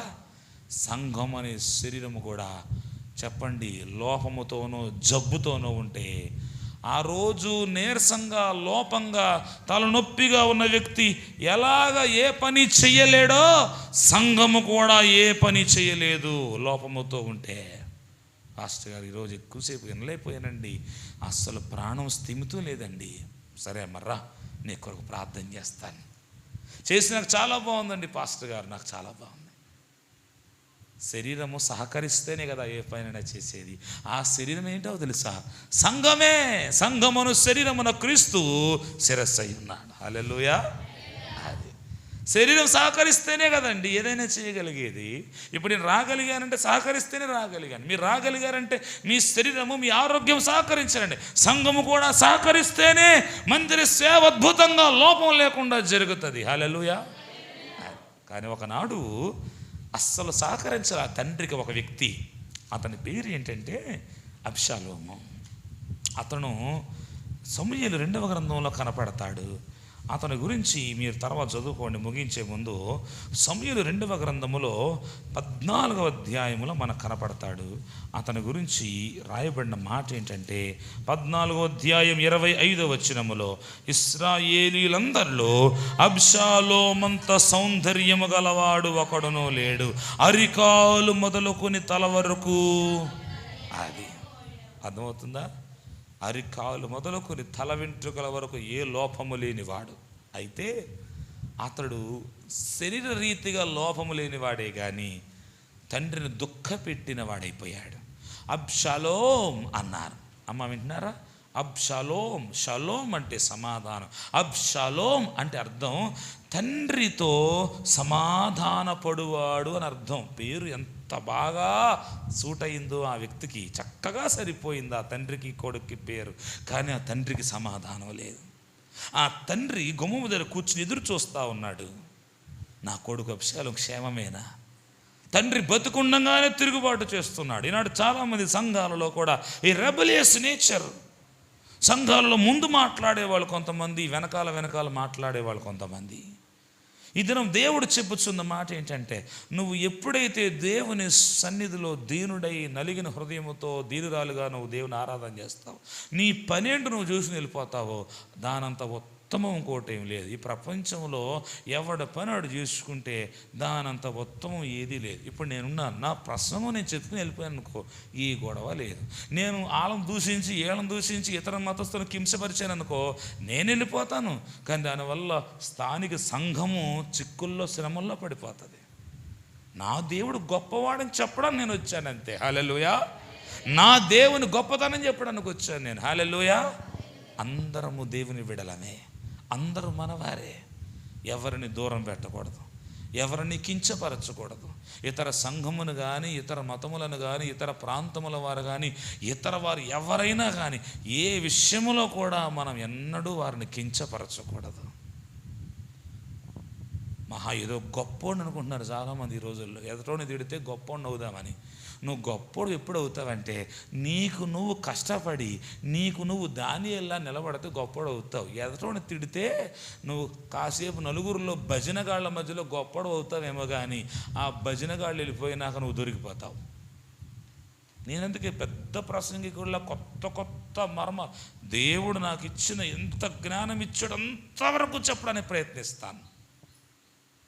నన్ను పిలిచిన సేవకుడు ఆదరించబడి, సంతోషించబడి, ఆనందించబడి, సంఘమునకు మేలుకరంగా ఉండే మాటలు చెప్పి వెళ్ళిపోతాను నేను. నన్ను 1-4 సార్లు పిలవాలని, ఇక్కడ టెస్టేషన్ కూర్చోవాలని, నేను తప్ప ఎవరు రాకూడదని, నన్ను ఎందుకు పిలవలేదని అడుగుతున్నాడు ఒక ఆయన. ప్రభు పిలవాలి. ఈరోజు ఈ సంవత్సరం మీ సేవకుని దేవుడిచ్చాడు ఆ తలంపు, ప్రభు పిలిచాడంతే. మరి ప్రభు ఎలా పిలుస్తాడు? ఆయన సేవకుడి ద్వారానే పిలుస్తాడు. ప్రభు ఎలా మాట్లాడతాడు? వాక్యం ద్వారా మాట్లాడతాడు. వాక్యం ఎలా మాట్లాడుతుంది? సేవకుని బోర్రగా చేసుకుని మాట్లాడుతుంది. హల్లెలూయా. అబ్షాలోము వల్ల నెమ్మది లేదు. నా కుమారుడు క్షేమమేనా అన్నాడు. నేను ఒక్కడనే బతికొచ్చాను. ఇంకోటి నా కుమారుడు క్షేమమేనా? ఒకడన్నాడు, నీ దేవుడైన యెహోవా నీ శత్రువులు నీ ఎదుట ఎలా నిలవలేకపోయాడో వాడి వలె చేస్తాడు అబ్షాలోము అన్నాడు. అర్థమైపోయింది, చంపేశారు, చచ్చిపోయాడు. ఈ అరికాల నుంచి నడినెత్తి వరకు లోపము లేని జీవితం జీవించాడు. అతని తల వెంట్రుకలంట ఏటేటా చూడండి ఎంత అద్భుతంగా రాయబడిందో. 2వ సమూయేలు గ్రంథం 14వ అధ్యాయం 20వ వచనంలో భారముగా ఉంటే ఏటేటా అతడు వాటిని కత్తిరిస్తున్నాడు. కత్తిరించినప్పుడు వాటి ఎత్తు రాజు తూలికను బట్టి 200 తులాలంట. 200 తులాల ఎత్తుగల ఆ జుట్టు పెట్టుకున్నాడు. రాజు తూలికను బట్టి మస్తకి వృక్షమునకు వేలాడాడు. కంచరగాడిద మీద వెళ్ళిపోతున్నాడు. ఇలా వినండి, కంచరగాడిద మీద వెళ్ళిపోతుంటే ఆ మస్తకి వృక్షమునకు వేలాడు. తరుముచుండగా ఆ తల వెంట్రుకలు ఆ చుట్టూ కొమ్మలకు ఓడలకు ఉండిపోయినాయి. కింద నుండి కంచరగాడిద వెళ్ళిపోయింది. ఆకాశమునకు భూమికి మధ్యలో వేలాడాడు. తండ్రి వల్ల అతనికి రాకుమారుడు అనే స్థానం కలిగింది, కానీ రాకుమారుడిగా అతడు తండ్రి క్షేమము కోరకుండా, తండ్రి బతుకున్నప్పుడే యుద్ధము, తండ్రి బతుకున్నప్పుడే జయ జయనాదము వినిపించాలని ఆరాటపడ్డాడు. తండ్రి బతుకుండగానే తండ్రి సింహాసనం కోరుకోవడానికి ముందుకొచ్చాడు. దిక్కులేని సావు చచ్చిపోయాడు. లోపము లేని శరీరము గలవాడే కానీ ప్రేమించుటలో లోపము కలిగిన వాడు. తండ్రిని ప్రేమించలేకపోయాడు. ఎక్కడ దావీదు తనకు సింహాసనం ఇవ్వడోనని చెప్పి కొంతమంది వ్యతిరేకులతో చేరి అతడు దావీదు మీద తిరుగుబాటు చేశాడు. నేను మళ్ళీ చెప్తున్నాను, సంఘం ఎప్పుడు కూడా సేవకునికి వెన్నెముకలా నిలబడాలి. వెన్నెముక కనబడుతుందా? చూపించండి, మీ వెన్నెముక కనబడుతుందా? వెనక్కి తిరిగి చూపిస్తారేమో కానీ ఇక్కడ ఉందని చెప్తారు, కానీ వెన్నెముక కనబడద్దా? వీపు భాగంలో కనబడదు. కానీ ఒక మనిషి నిలవాలన్నా, వంగాలన్నా, నడవాలన్నా, పరిగెట్టాలన్నా, ఎక్కడికి వెళ్ళాలన్నా సరే ఆ వెన్నెముకే ప్రాముఖ్యమైంది.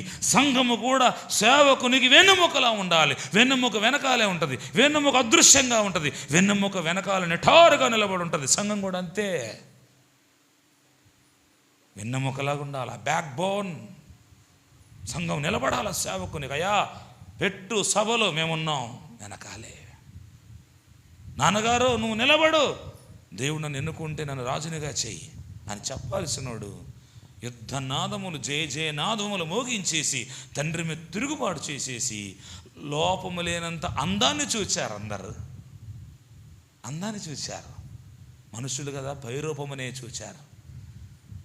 కానీ దేవుడు అంతరంగమును చూసే దేవుడు. చాలా అల్లారు ముద్దుగా పెంచుకున్నాడు దావీదు. ఏడ్చాడు. కొంతమంది విశ్వాసాల విషయంలో మేము ఏడుస్తాం సేవకులుగా, చాలా అల్లరి ముద్దుగా చూస్తాం వాళ్ళని. కానీ సేవకుడు అర్థం కాడు. సేవకుడు అర్థం కాడు. అర్థం కాక దేవునికి దూరం అయిపోతారు, సంఘానికి దూరం అయిపోతారు, సేవకుడు దూరం అయిపోతారు. దావీదు గుమ్మం దగ్గర నుండి ఎదురు చూసినట్టుగా సేవకు ఎదురు చూస్తాడు. నాయనా అభిషాలోమా, దావీదు ఏమని ఏడ్చాడు తెలుసా? నీకు బదులు నేను మరణించినా బాగుండనన్నా. తండ్రికి దుఃఖాన్ని కలగజేశాడు. ప్రభునందు ప్రియులారా, ఈ దినము మీ వలన సంఘమునకు ఏం ప్రయోజనం? ఏం ప్రయోజనం? మీ కొరకు రాత్రింపగళ్ళు మీ విశ్వాసమును వృద్ధి పొందింప చేయాలని పౌలు అంటాడు. తీతుకు రాస్తూ 1వ అధ్యాయం 5వ వచనంలో, లోపముగా ఉన్న వాటిని దిద్దు దిద్దు దిద్దు దిద్దు. అదే నీ పని. లోపముగా ఉన్న వాటిని దిద్దు. లోపంగా ఉంది, పర్వాలేదులే, ఏమవుదలే అమ్మా, ఏమవుదలే, గుళ్ళో పెళ్ళయిందిగా, పర్వాలేదులే. ఏమంటున్నారు తెలుసా? గుళ్ళో పెళ్ళయింది, ఇంటికాడ డీజే బాక్సులు పెట్టుకునే, ఏం పర్లేదులే అమ్మా, గుళ్ళోనేగా చేసాం, దేవుని కాపుదలు ఉంటుందిలే, ఇంటికాడ డీజే బాక్సులు పెడితే ఏముందిలే. చేసేది క్రైస్తవ పెళ్ళా? మొన్న ఈ మాట ఒక చోట అన్నాను, వాళ్ళు చాలా బాధపడిపోయారంట. ఆ పాస్టర్ గారు ఫోన్ చేసి, మా సంఘస్థులు అంతా బాగుంది ప్రసంగం, ముగింపులు ఈ మాట అన్నారు, ఇప్పుడు కూడా అదే ముగింపులు అన్నాను. మీరు బాధపడతారని నేను అంటలేదు, మీరు నరకములో బాధపడకూడదని మాట చెప్తున్నాను. హల్లెలూయా. మీరు పరలోకానికి వెళ్ళాలంటే పరలోకానికి వెళ్ళే పనులు చేయండి.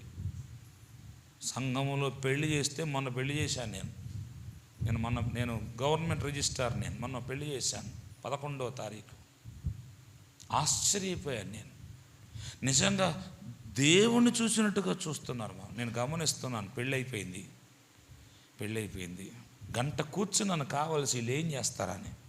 ఆ అమ్మాయి డాక్టర్ ఎక్కడ ఫిలిప్పైన్స్లో చదివి వచ్చింది. నిశ్చితార్థం ఎప్పుడో అయిందంట పాపం. డాక్టర్, ఆ అబ్బాయి సాఫ్ట్వేర్. వాళ్ళ తల్లి వీళ్ళ తల్లులు మొత్తం చాలా దీవించబడిన వాళ్ళు. పెళ్లి కూతురికి పెళ్లి కొడుక్కి ప్రార్థన చేయమని నాకు ఇచ్చారు వస్తువులు. ఎన్ని రకాల వస్తువులు తెలుసా? 13 రకాల వస్తువులు.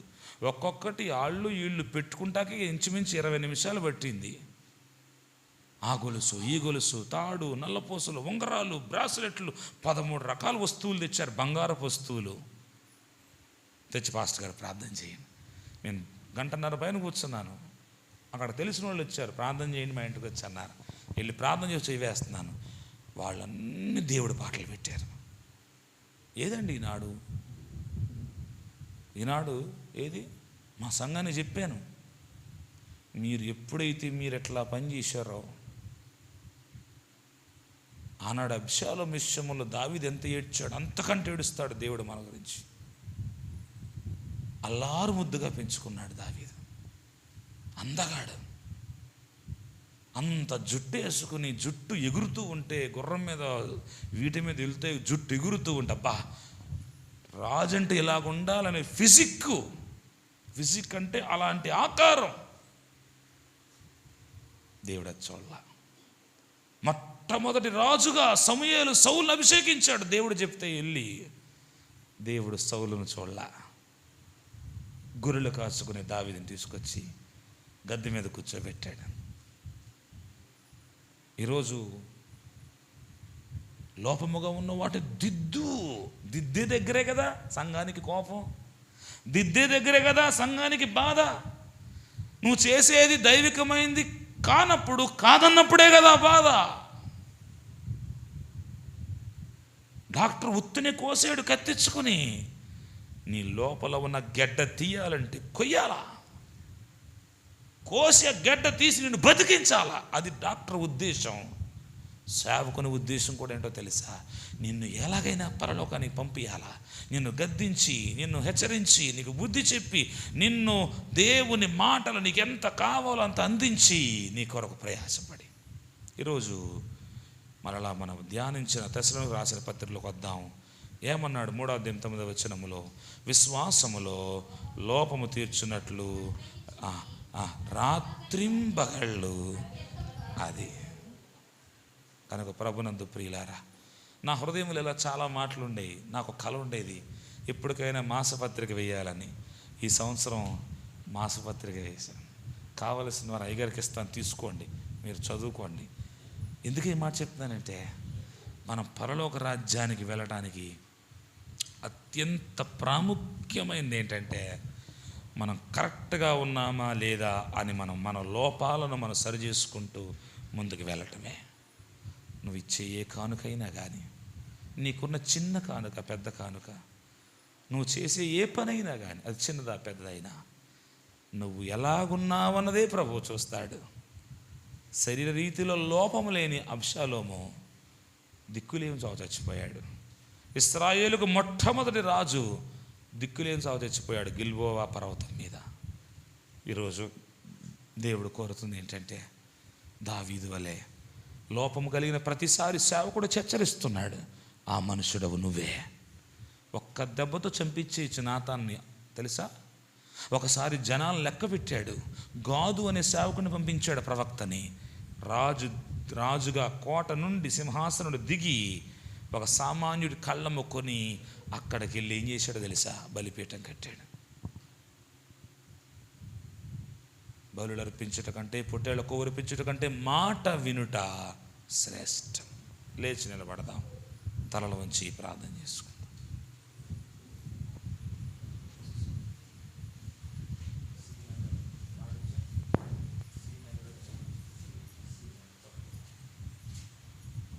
నిశ్శబ్దంగా లేచి నిలబడి, ప్రభువా, ఈ ఉపవాస కూడికల ద్వారా నాతో నీవు మాట్లాడు, నాతో నీవు మాట్లాడు, నాతో నీవు మాట్లాడు. అందరూ స్తోత్రం చెప్పండి. హల్లెలూయా, హల్లెలూయా, హల్లెలూయా.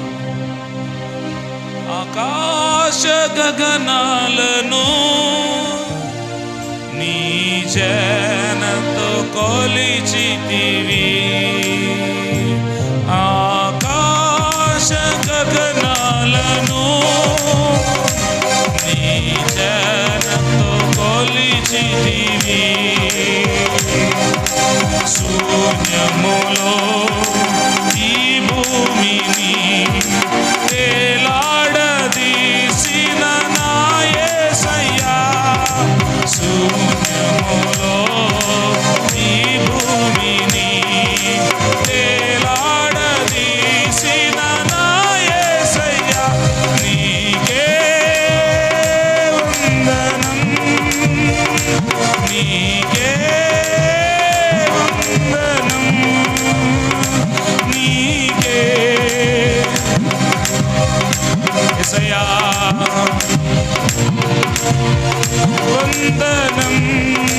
కొండలలో, లోయలలో, అడవులలో, ఎడారులలో, కొండలలో, అడవులలో, ఎడారులలో నన్ను గమనించినావా, నన్ను నడిపించినావా, నన్ను గమనించినావా.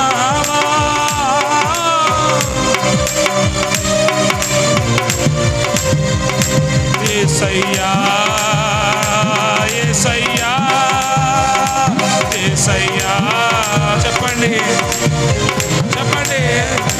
యేసయ్యా, యేసయ్యా, యేసయ్యా, యేసయ్యా, నిన్నే నిన్నే కొలుతునయ్యా, నీవే నీవే నా రాజువయ్యా, నిన్నే నిన్నే నీవే నీవే రాజువయ్యా.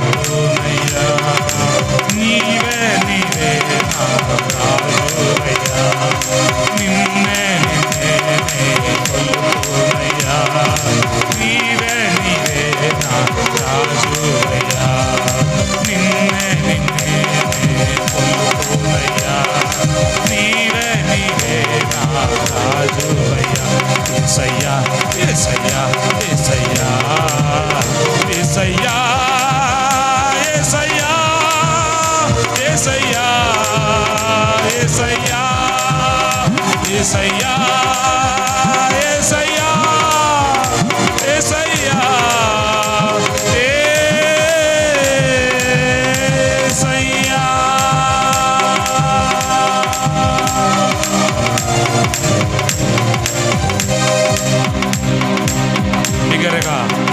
బిగ్గరగా చప్పట్లు కొడుతూ స్తోత్రం చెప్పండి. Hallelujah, glory, hallelujah, hallelujah, hallelujah, hallelujah. స్తుతి స్తుతి స్తుతి, మహిమ మహిమ మహిమ, ఆరాధన ఆరాధన యేసయ్యా. Glory glory glory. Hallelujah hallelujah hallelujah hallelujah hallelujah hallelujah hallelujah hallelujah. మహిమ మహిమ, ఆరాధన ఆరాధన, విజ్ఞాపన నా యేసుకే, నా యేసుకే సమస్త స్తుతి ఘనత మహిమ చెల్లునుగాక చెల్లునుగాక చెల్లునుగాక. చెప్పండి ఆమేన్ ఆమేన్ ఆమేన్. చెల్లునుగాక. దయ్యపు శక్తులు పారిపోవునుగాక పారిపోవునుగాక. చీకటి శక్తులు యేసు అధికారం గల నామములో పారిపోవునుగాక పారిపోవునుగాక. నెమ్మది నెమ్మది శాంతి కలుగునుగాక కలుగునుగాక కలుగునుగాక.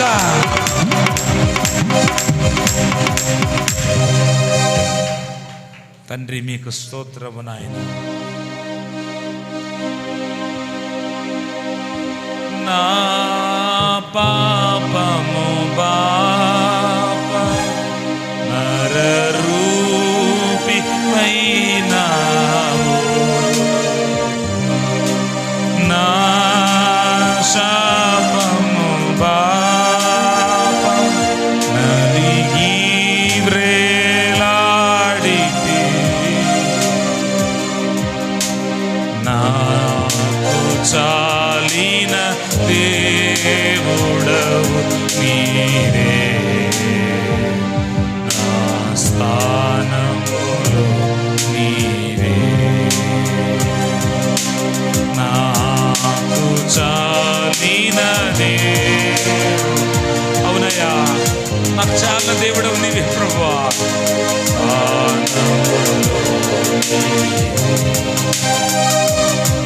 హల్లెలూయా యేసయ్యా,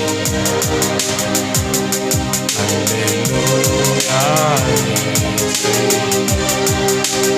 ఎందుకో నన్నింత నీవు ప్రేమించితివో, అందుకో నా దీన. హల్లెలూయా హల్లెలూయా.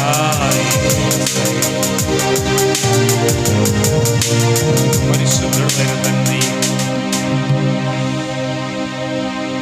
అరికాలు నుంచి నడినెత్తి వరకు లోపము లేని అక్షలోము ఆకాశమునకు భూమికి మధ్యలో వేలాడుతూ ఉన్నాడు. అయ్యా, అతడు తండ్రి మీద తిరుగుబాటు చేశాడు.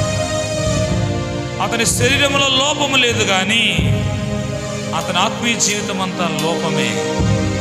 ఈరోజు ఏ లోపము లేని యేసయ్యా, నువ్వు నా కొరకు సిలువలో ఆకాశమునకు భూమికి మధ్యలో వేలాడుతున్నావు ప్రభువా. ఈ ఉదయకాల సమయంలో నన్ను జ్ఞాపకం చేసుకో. ఈ ఉదయకాల సమయంలో నాలో ఏ లోపం ఉందో నాకు చూపించండి. నాలో ఉన్న లోపాన్ని నాకు చూపించండి. నీ వాక్యం ద్వారా నాలో ఉన్న లోపాన్ని చూపించండి. నేను పరలోకానికి రావాలి, నేను నీ రాజ్యమునకు రావాలి, వెళ్ళాలి. నా నాలో ఉన్న బలహీనత, నాలో ఉన్న లోపము, నాలో ఉన్న భయంకరమైన రహస్యమైన పాపము నాకు చూపించు, నాకు చూపించావు నాయన.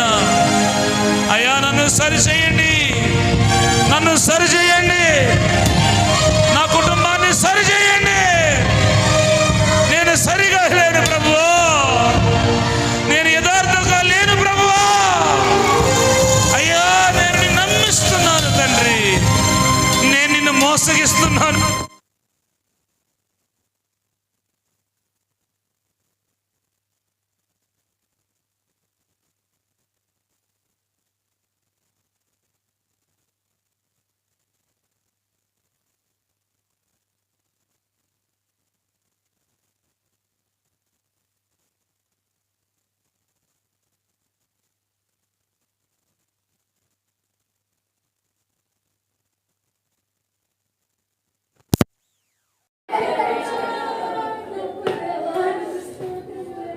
యేసు నామమున అడుగుచున్నాను తండ్రి.